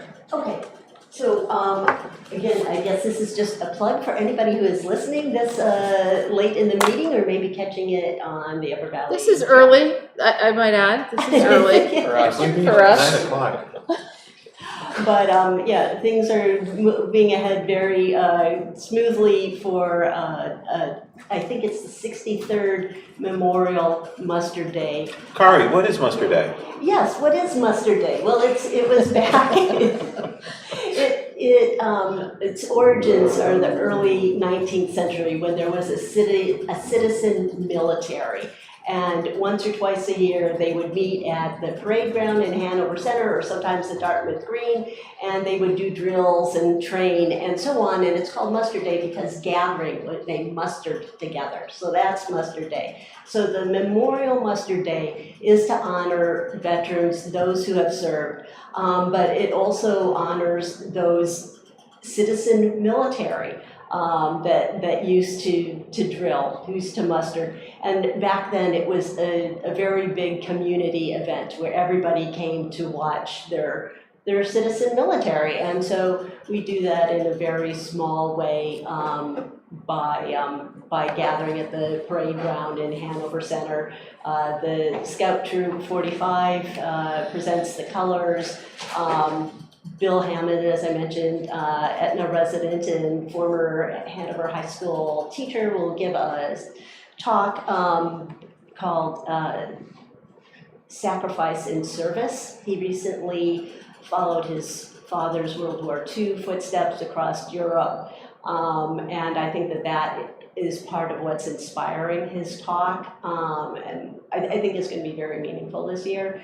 The Scouts also do the Gettysburg Address. We have somebody who is a young gentleman who's going to be reading Dr. Seuss's A Prayer for a Child, which is really a prayer for peace, so that we try to understand too that the reason why we go to war is to have peace. And then it ends with the Scouts changing the flags at the cemetery, and that's always just a very heartfelt moment to see the next generation doing what so many have, done before, and to start to understand what this ethos of service and sacrifice is. And then there's taps, and then we are expecting to get donated food again this year. We haven't quite gotten that part together yet. Date and time, please. Yes, 3 p.m. on Monday, May 27th. So yeah, that is a week from today. And it usually goes an hour, hour and a half. And I did ask, I think each of you, if you would, I've sent you guys the poster, if you know of anybody else. It hasn't made it onto like the town Instagram account. It made it onto the Parks and Rec today. Spread the word. Exactly, because we really do want to show our veteran community that, that we care about. It was a really meaningful event last year. I went, and it was really good. It was and it was also helped that it was a spectacular day. But it was a pretty good turnout. I mean, I was pleasantly surprised by the numbers. And you set with chairs, or do you encourage people to bring their chairs? Oh, well, it's good to bring chairs, but we have, I think, about 50 chairs that we will be setting up. I did fail to mention that a member of the community is sponsoring the Lyme Town Band. So we will have a live band this year playing, the staples. But I have to say, I like the Armed Services medley. That's the one I always wait for. It happens last. I feel that it's an event that is gathering interest, but we'll see. It's again, it's really a matter of getting the word out, because it really fell off the radar screen during COVID. Under so many other things. And we're just trying to get it back out there, and people are still, is it happening? It's like, yes, it is. So yes, please let people that you think would be interested know. Carrie, I'm sorry I'm working that day, so I won't be able to make it, but it sounds like fun. Yeah, and I know other people have conflicts as well. Sometimes taking a family member to another event is fun. So I think everybody appreciates and understands that, but it is an option, and it's a good way also, if you're not normally out in rural Hanover, to come out to rural Hanover. Thank you. Yeah. Thanks for putting that together.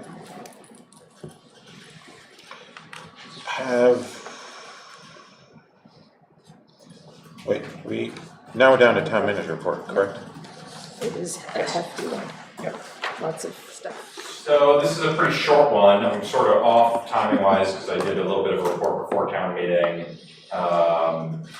We do have a summary from the election that Carrie somehow managed to put together the morning after town meeting. That was posted on the website right away, so if you want to look through everything there. Did have 732 votes cast. I believe these numbers are still right. And 289 people at the business meeting. The last year, I forget the exact number, we had about 150 people at the business meeting and 67 people, I believe, who voted on the budget. I want to thank a whole bunch of people who helped put everything together that day, and it includes Donna Stender, Carrie Osgood, Tracy Walsh, Bobby Hitchcock, our supervisors, Patty DeWorth, Aileen Chaitlin, Allison Gorman, Jeremy Eggleton, Asa, and the grounds crew. And I don't know what the exact number, the dozens of election volunteers that we have as well as the police and fire departments for their support of everything and town meeting, and the select board support as well. There were a lot of staff who also assisted with kind of helping make things happen, and obviously we spent some time with the SAU looking at the space, which we really appreciate. Our AV guy, John DeGange, was great and kind of make sure everything is plugged in properly. This was the first year also the co-op donated all the snacks, which there's actually a few apples left downstairs if anybody wants one, but almost all got eaten, which was nice. I haven't scanned in all the feedback forms. I maybe have 30 or 40 of them.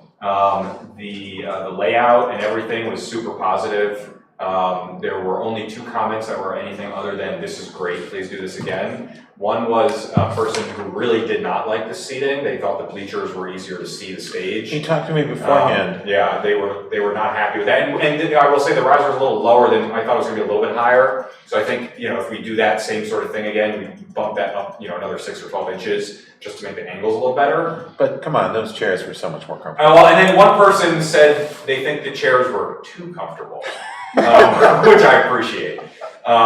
Somebody pulled, I think at one point when we were doing the ballot voting, someone pulled me aside and said, there'd be nobody left here if they were still sitting on the bleachers. Right.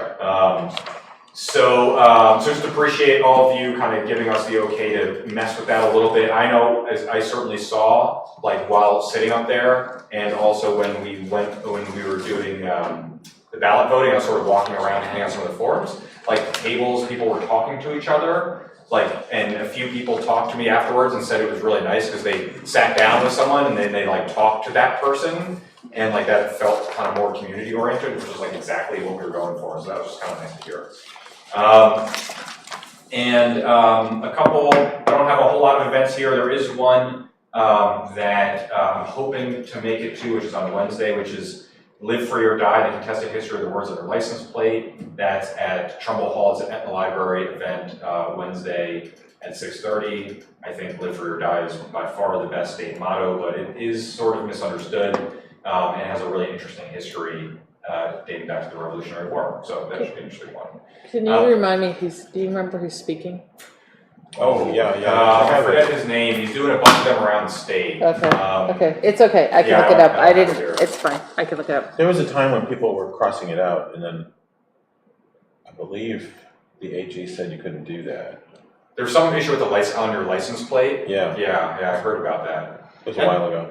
And I've heard, I don't know, I thought it was, I think it's a great, it's not tourism, I mean, it's it's really, it's a sort of amazing quote from John Stark. Anyway, it doesn't matter, but this person will be better at history than me. Thank you. The HR numbers, it's only been 2 weeks, so we don't have a lot of movement here.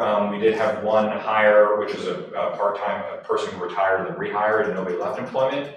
At the time of writing the report, we did have 12 open listings for 11 positions on our website. And we are doing a whole bunch of hiring right now for different positions. There's a lot going on. So we're doing sustainability coordinator, rental housing inspector, finance HR analyst, and the HR employee wellness engagement coordinator. There's a couple others. So there's a lot of kind of activity happening right now. I don't have another audit update, but Ellen and I did talk that once per month, and normally these reports are just the once per month, we're going to do an update each month going forward. Another reminder, next one is to expect rates and fees in June. The housing redevelopment planning, I don't have much updates. I don't have an update on Minkbrook workforce housing project, and also the only update I have on the rental registration is that we're still continuing to interview candidates for this position, but that has been one of the more challenging ones. Just a quick question. Got someone? Pardon me? Oh, No. I did this public hearing that we just scheduled for June on the second round of funding, the $100,000 one. That is for the zoning change, right? That's yes. all having to do with housing, right? Okay, Yep. No, you're right. I should have put that there. No. It's really exciting that you get the money. So. It is. That we were, yeah. So thanks. Can I just ask a question on the back of that, and maybe I should have asked it earlier, but that was unanticipated funds. Now, does that mean that there's $100,000 in the budget that we do not need to spend because we got that grant? I don't think so, because I think we were anticipating this, although. So it was anticipated, unanticipated. Well, they had told us that the money wasn't there, right? Right. They had run out of the money. And so we're trying to hustle for that. So in the master plan, it talks about a rewrite of the zoning regs. That, from my understanding, either wasn't gonna happen or it was gonna happen in-house. We were gonna try and cobble it together ourselves, which probably would have been a disaster. But so basically we're hiring a consultant to help us to rewrite our zoning regulations. but So we got It the wasn't- second round of funding, exactly. or third It wasn't- round. it It's wasn't the- But it wasn't, planned. the expense wasn't Not in the budget. Correct. Because we didn't know that we were gonna, right? Yeah. But there are differences, because there are some unanticipated funds that are anticipated, that are grants that we get every year, like some of the highway stuff. And there are truly unanticipated where we actually didn't know we were gonna be getting money. But both classified the same as far as I'm aware. Under transportation and mobility, I did provide some drawings from NHDOT that we got for Ledger Bridge. As I understand it, these were the designs that were discussed several years ago in a couple of different places. I don't know if there was any questions about any of that. Is the plan that, I think last you updated us, they had, our staff had talked to NHDOT, but NHDOT needed to talk to Vermont DOT? Or They have, somebody yeah. needs- And so is the plan for the town of Hanover to do the striping then? Or is it that NHDOT will do the striping? but in a NHDOT will do the temporary- striping, the paint, stuff, thermal plastic. Okay. And they're aware that they're doing that because we're not sure where the lanes on the street on our side are gonna be.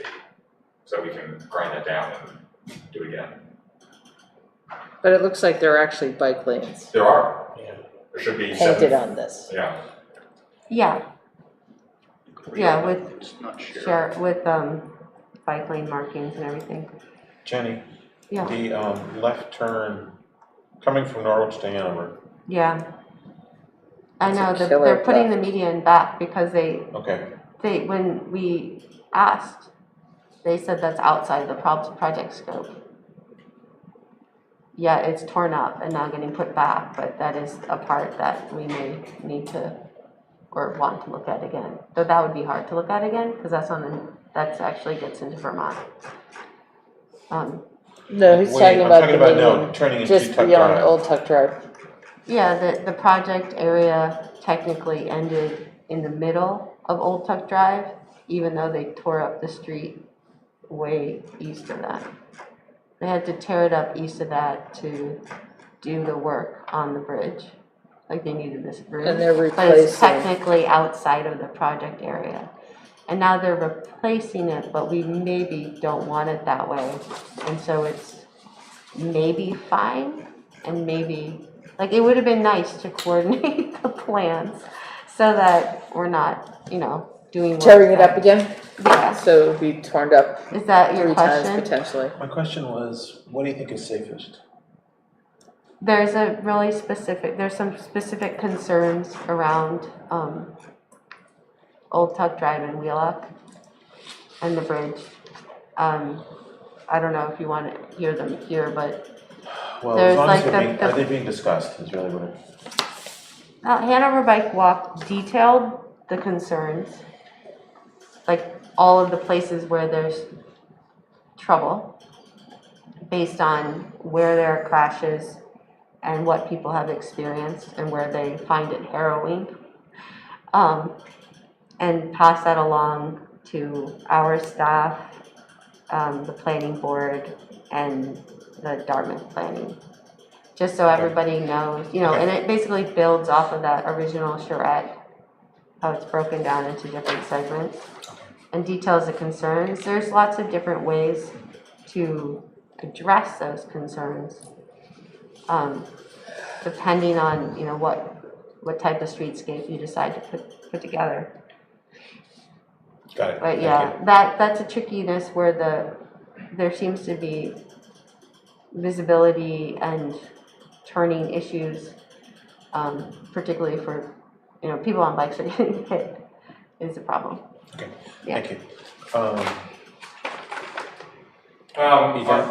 Going on to downtown Hanover, they're reporting on formalizing the future. I think I'll leave that dead horse alone. Allen Street, we will have some more updates, probably the first meeting in June. We've been talking to the stakeholders on Allen Street again, looking at layouts, looking at ordering stuff. So we'll have a little bit more information kind of about what that all will probably look like for July and August. Getting pretty excited about it, and I think we're looking great for like a summer of some really fun stuff. Looks like they've put counters down. Yeah, the counters are out already, so we're doing some traffic counts on a couple different locations, and then we're gonna do some more at the end of June, once the college is out, and we're gonna do some during the 2-month period, and then some afterwards as well. And then hopefully we'll figure out that other fare counter thing, I don't know what the formal name for that device is, but where we can do some more pedestrian and bike counts as well. And then, hopefully we'll see if we can get, this might be an area, Jared, where you might be able to help us a little bit, but like trying to talk to businesses about, tracking sale, like if there's a way for us to get any data like that from businesses. And I don't know if people keep stuff. I guess you must for multiple years. It'd be interesting to see. Yes, we do. Yeah. So going back. Day to day. We do count the money. Right. That seems important. And so if there's any ways for businesses, it's tough obviously like comparing like, August to June or things like that, but maybe August from this year, August of last year. It would just be interesting to see if people notice any patterns, good or bad. So the next is Ledyard Park, which we've talked about a little bit here, but once I just get a little more organized here, I want to bring a little bit more information back to the select board to talk about what that project is, the partnership that we've been in preliminary conversations with Ledyard Bank about, which is to create another public space in the downtown that would be long-term, very low potential cost to Hanover taxpayers, but like a pretty big gain. And so want to bring that back again. That might be a first or second meeting in June to start talking a little bit more about that here as well. Alex, yeah. on Allen Street, there was some concern about like engagement with some of the people along the street. Are those conversations moving on? Are they? Oh yeah. Do we have more feedback, or do we have ideas for wayfinding or aesthetics, or making sure that people know, we're open for business? Yep, yeah, we've got all sorts of stuff like that. Myself and Parks and Rec and a few others have spent many hours working on some of that, and we're going to be ordering stuff this week. And so that is wayfinding. It's not all 100% done, but we're talking about wayfinding at the end of the street. We're talking about there's a sort of category of stuff. So some of it is tables, right? There's food service establishments that will have tables, but then we're doing some of our own, trying to do some games and activities as well, trying to do some decorations, doing things so it's not the orange barricade. So this is some of the stuff that I'll be reporting on next month. Instead of the orange barricades, planters, wayfinding signs to get you to Allen Street. Also, walking around the downtown and sort of looking at different things. We could also use better wayfinding, just existing wayfinding for our existing parking. And so there's definitely a few intersections where there really should be signs that are directing people left, right, or straight to go to parking. We're talking about doing some like painted or vinyl arrows on different sidewalk areas to kind of move people from parking lots to Allen Street. Talking about a directory on either side of Allen Street with a calendar of events and all the different businesses, some sort of like branding for it. So we're working on all those pieces. On the communication side, just earlier tonight, just sent out our first email to the list that we have of everybody on Allen Street, which is maybe about 20 emails, maybe 18 emails. And we've asked one or two of the property owners to, provide us emails for any tenants that want to be updated as well. And what we've kind of committed to with everybody is twice monthly emails to all the stakeholders on Allen Street. And the calendar of events, is that like for the downtown or just Allen? That's going to be for Allen Street. Is it So we should digital or cross this fixed? out, right? Like it's actual? What is it? Well, we're going to have a calendar like on a computer to like manage the street. Oh, okay, so not a calendar that's like out. We might print the calendar out so people know what the events are. And the directory, were you like thinking like assign for each business like at the end? Is that? Oh, yeah. Usually it's a large sign that has all the businesses that are on the street, Okay, something like yeah, that. just making sure I understood, but, okay. So a couple other, I think just two other updates. So one is the annual board workshops, which I've mentioned for the last few meetings that, again, this is probably going to be July, not June, but the goal is to do a training and a check-in and some workshops with all of our boards and committees, and get that into an annual cadence.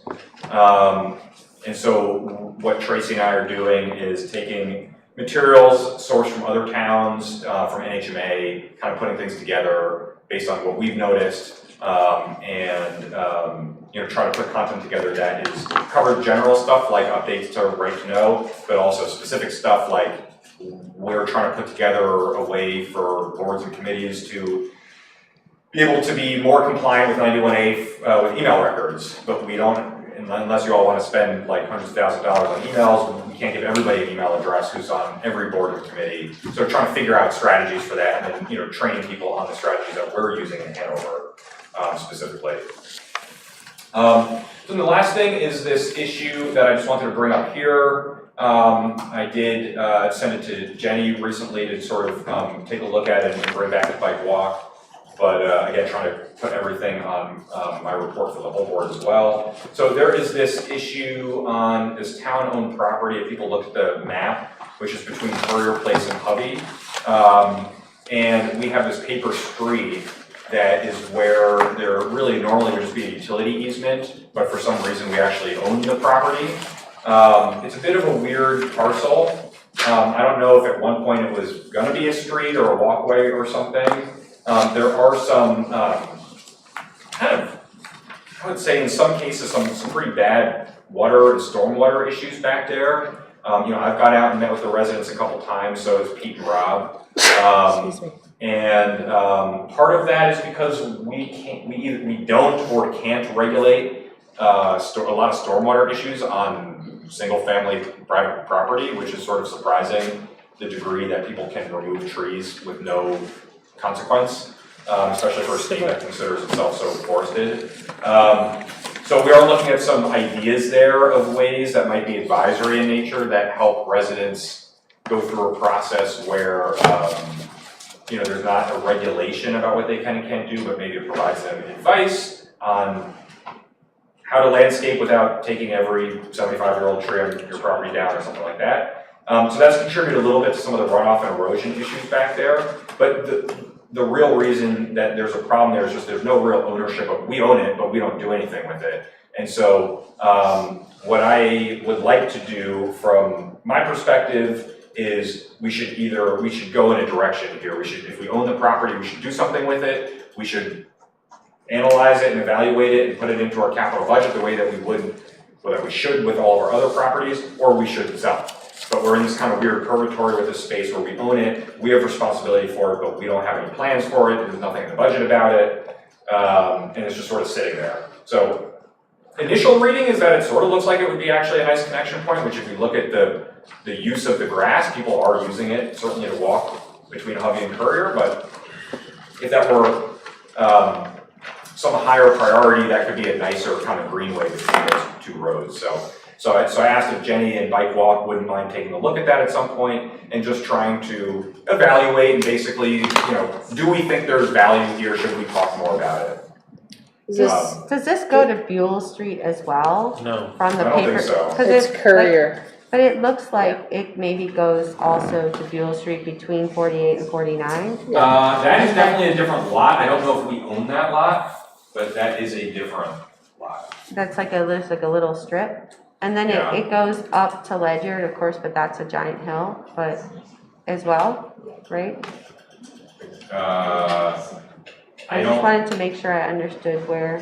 Yeah, got a leg in it. I don't know if we own. It looks like it's like this. Oh, the little shape. piece off to the side? Yeah, the Yeah, piece we up to might. Ledyard. Yeah, we might. It's own like, that. looking at the layout, it looks like they were planning for connections back in the day when it was subdivided. But has the Conservation Commission taken this up at all? Just because I was thinking of Rob's trails. suggestion was that it wasn't really Conservation Commission. It's just more of it's a, So that's why we thought Bike Yeah. Walk, at least to have some group of stakeholders look at it. Yeah. Yeah, I told my neighbors to try it out.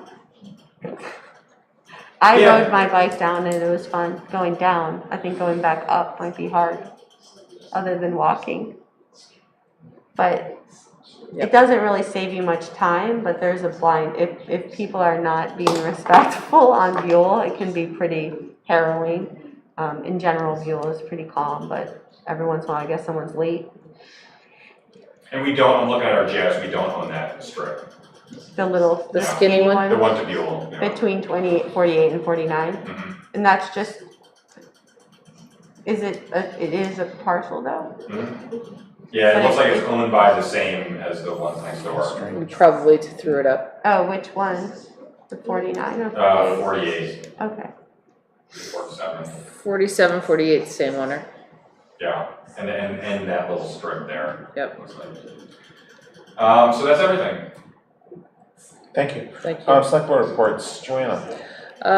Trustees of trust funds met on May 8th. Had a good discussion, said our fairly wells to Jay Pearson, who has served the community for decades as select board, he served on the advisory board of, whatever that is, of assessment. He's been finance committee, he's been on the select board, and last, whatever day that was, May 8th, was his last town committee meeting. He is officially retired. He's still a resident, but he has said his fairly well. So thank you, Jay, for your service. The trustees set up a quarterly meeting schedule. So a fairly rigorous, this is when we're gonna meet, this is what we're gonna do. So as the committee changes over time, that is in the record. I do have a takeaway that my job was to complete the application form for the Brissette funds, so I'm working on that. That will be shared now that our Brissette fund policy has been finalized, which was finalized at the meeting on the 8th by the trustees of trust funds after a lot of discussion and talking to lawyers and the state. So now we'll incorporate that language directly into the application, so it's clear for anyone who may want to apply for Brissette funds to understand what the protocol is, at least from a legal standpoint, and then the decision as to whether it is a worthy cause for the town select board to fund. That is up to this board, as long as it's within the parameters of that legal guiding, the guidelines. So I think that covers it. I don't think I have anything to report. Let me just check my notes. No, nothing to report. Carrie? No, there is an upcoming finance committee meeting, as we heard, on the 30th, 5 o'clock. And there is a Trescott Company meeting on the 4th of June. Yeah, that's gonna be a tough schedule. Okay, I got your email, Carrie. We'll figure out what to do about that. Jen. Yeah, I went over the CIPC earlier that we started meeting. I didn't write down the next meeting time. Do you have it? I was like, that would have been a good thing to put. But I have a feeling it's It was put off a couple weeks. Yeah. And then Hanover Bike Walk met with Bike Month, as you guys have heard now ad nauseum, is concluding very soon. It's May is Bike Month. We had a fantastic delineated cone bikeway, got positive feedback that people felt much safer. We had our rodeo, and even though it rained, tiny kids came out and rode bikes. That's awesome. Yeah, and we had bike to school day, and it was all very fun. We had this group, and they'll probably be appearing before you guys, so you'll preview the West Lebanon and Hanover Greenway Trail Advocacy is a group formed out of when West Lebanon was redoing their Main Street. A bunch of citizens came together and say, hey, we don't just need that, we need this connection. And this matches up very well with not only this master plan, but the previous master plan that called on us to partner at some point with Lebanon to try to figure out a better way to connect people through active transfer stations. So they had an opportunity to talk to Rob, as Alex suggested, and Alex sent a nice letter saying, yes, it's a good idea to like figure out a way to do a feasibility study to see if it's even possible. The Lebanon Town Council voted unanimously to pursue a feasibility study. So like Sean and Rebecca Owens and Todd over in Lebanon are already like looking for grants, looking for ways we could do a feasibility study and trying to get all that information here. So right now it's just a vision of a feasibility study, but I think it's very exciting that a lot of people are interested in, and they're meeting regularly, and they're looking into various grant opportunities to see all the various pathways if there can be a way to cobble it together. And like Tim McNamara he walked the trail with a bunch of people. He's the mayor over at Lebanon, and was like, well, you know, it might not be a one solution. We might be like partly on the road, partly in a different kind of right of way, but there's probably a way to connect it up. So he was very optimistic and a lot of good vibes. The e-bike lending library is coming again, so watch out for that. If you haven't tried the e-bike, we're gonna have a couple different events paired with Sustainable Hanover, so you can just test one out for free. That will be late June, early July, and there'll be more on that. And then we also had questions about the Dunster and Etna, and if we had feedback from NHDOT yet. I haven't. And then we are wondering, or I'm wondering if maybe we should send a letter then from the select board saying, you know, we asked for feedback back in like November. Tim is trying to set up a call with a few people from NHDOT. Tim from the RPC. That was sort of the last I saw about that.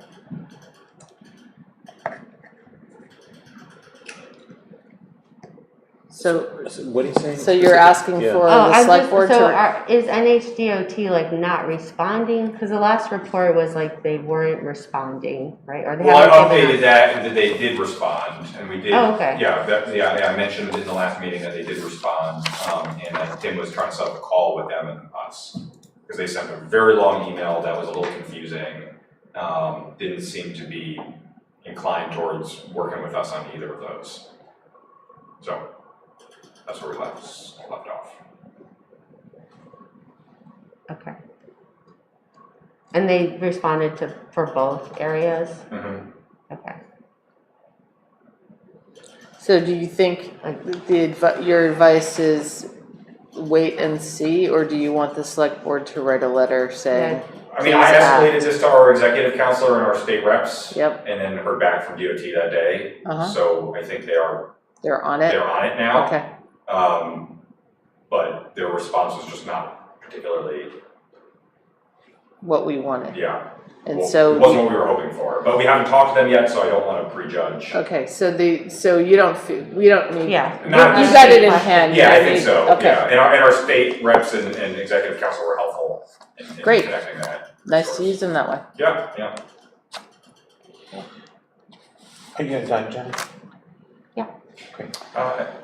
Sorry, I had a question about the WAG stuff, which I think a lot of us are pretty excited about. Like, just represents a really amazing opportunity. One of the things that I was a little struck by those, and I was trying to find out a little more information before I think we had talked more. There's really not much on the website about who this is. I mean, this is another example. Maybe it's like a group. Yeah, this is just meetings advertised, no minutes, agendas. I was just curious if there was any plan or timeline for, you know, even if you go to the website, there's no description of who's even involved in the project. Right, there's lists of people who've signed on to support this idea. But they meet at the Kilton Library, usually Wednesdays. Anybody who writes in Would the love if you would, yes, send those invites out. What is that? Would you like, What is you it? like, Yeah, I mean, if there's a list, if there's meetings that are happening, it'd be great to Yes. inform people about them. Greenway. Right. Oh, okay. yeah. Yeah, I would just share them whenever the meetings are set, be interested in learning more. I mean, it's a great idea. Yeah, I think they would be very excited Yeah. if you came. What is it? The what'd you call it? WAG? The WAG, Oh, West Lebanon and Hanover Greenway. So. Okay. Yeah, so they were hoping to come and talk here, then bring more people to the meetings. Yeah. Athos, I neglected to give the date of the Advisory Board of Assessors meeting, which is here in this room at 1 o'clock on Tuesday, May 28th. We have 8 abatement requests, and then we're reviewing our exempt organization recommendations. So just so everyone knows. That's a big deal. Great. Jared, I didn't ask you for a select board report because you've only been here for an hour, 2 hours. Yeah, 2 hours. Yeah. Is there a motion to adjourn? Is there a second? I'll second that. All in favor? Aye. Aye. Opposed? Thanks, everyone. Are there any signature documents out there? Sure. I think we sent them. Yeah.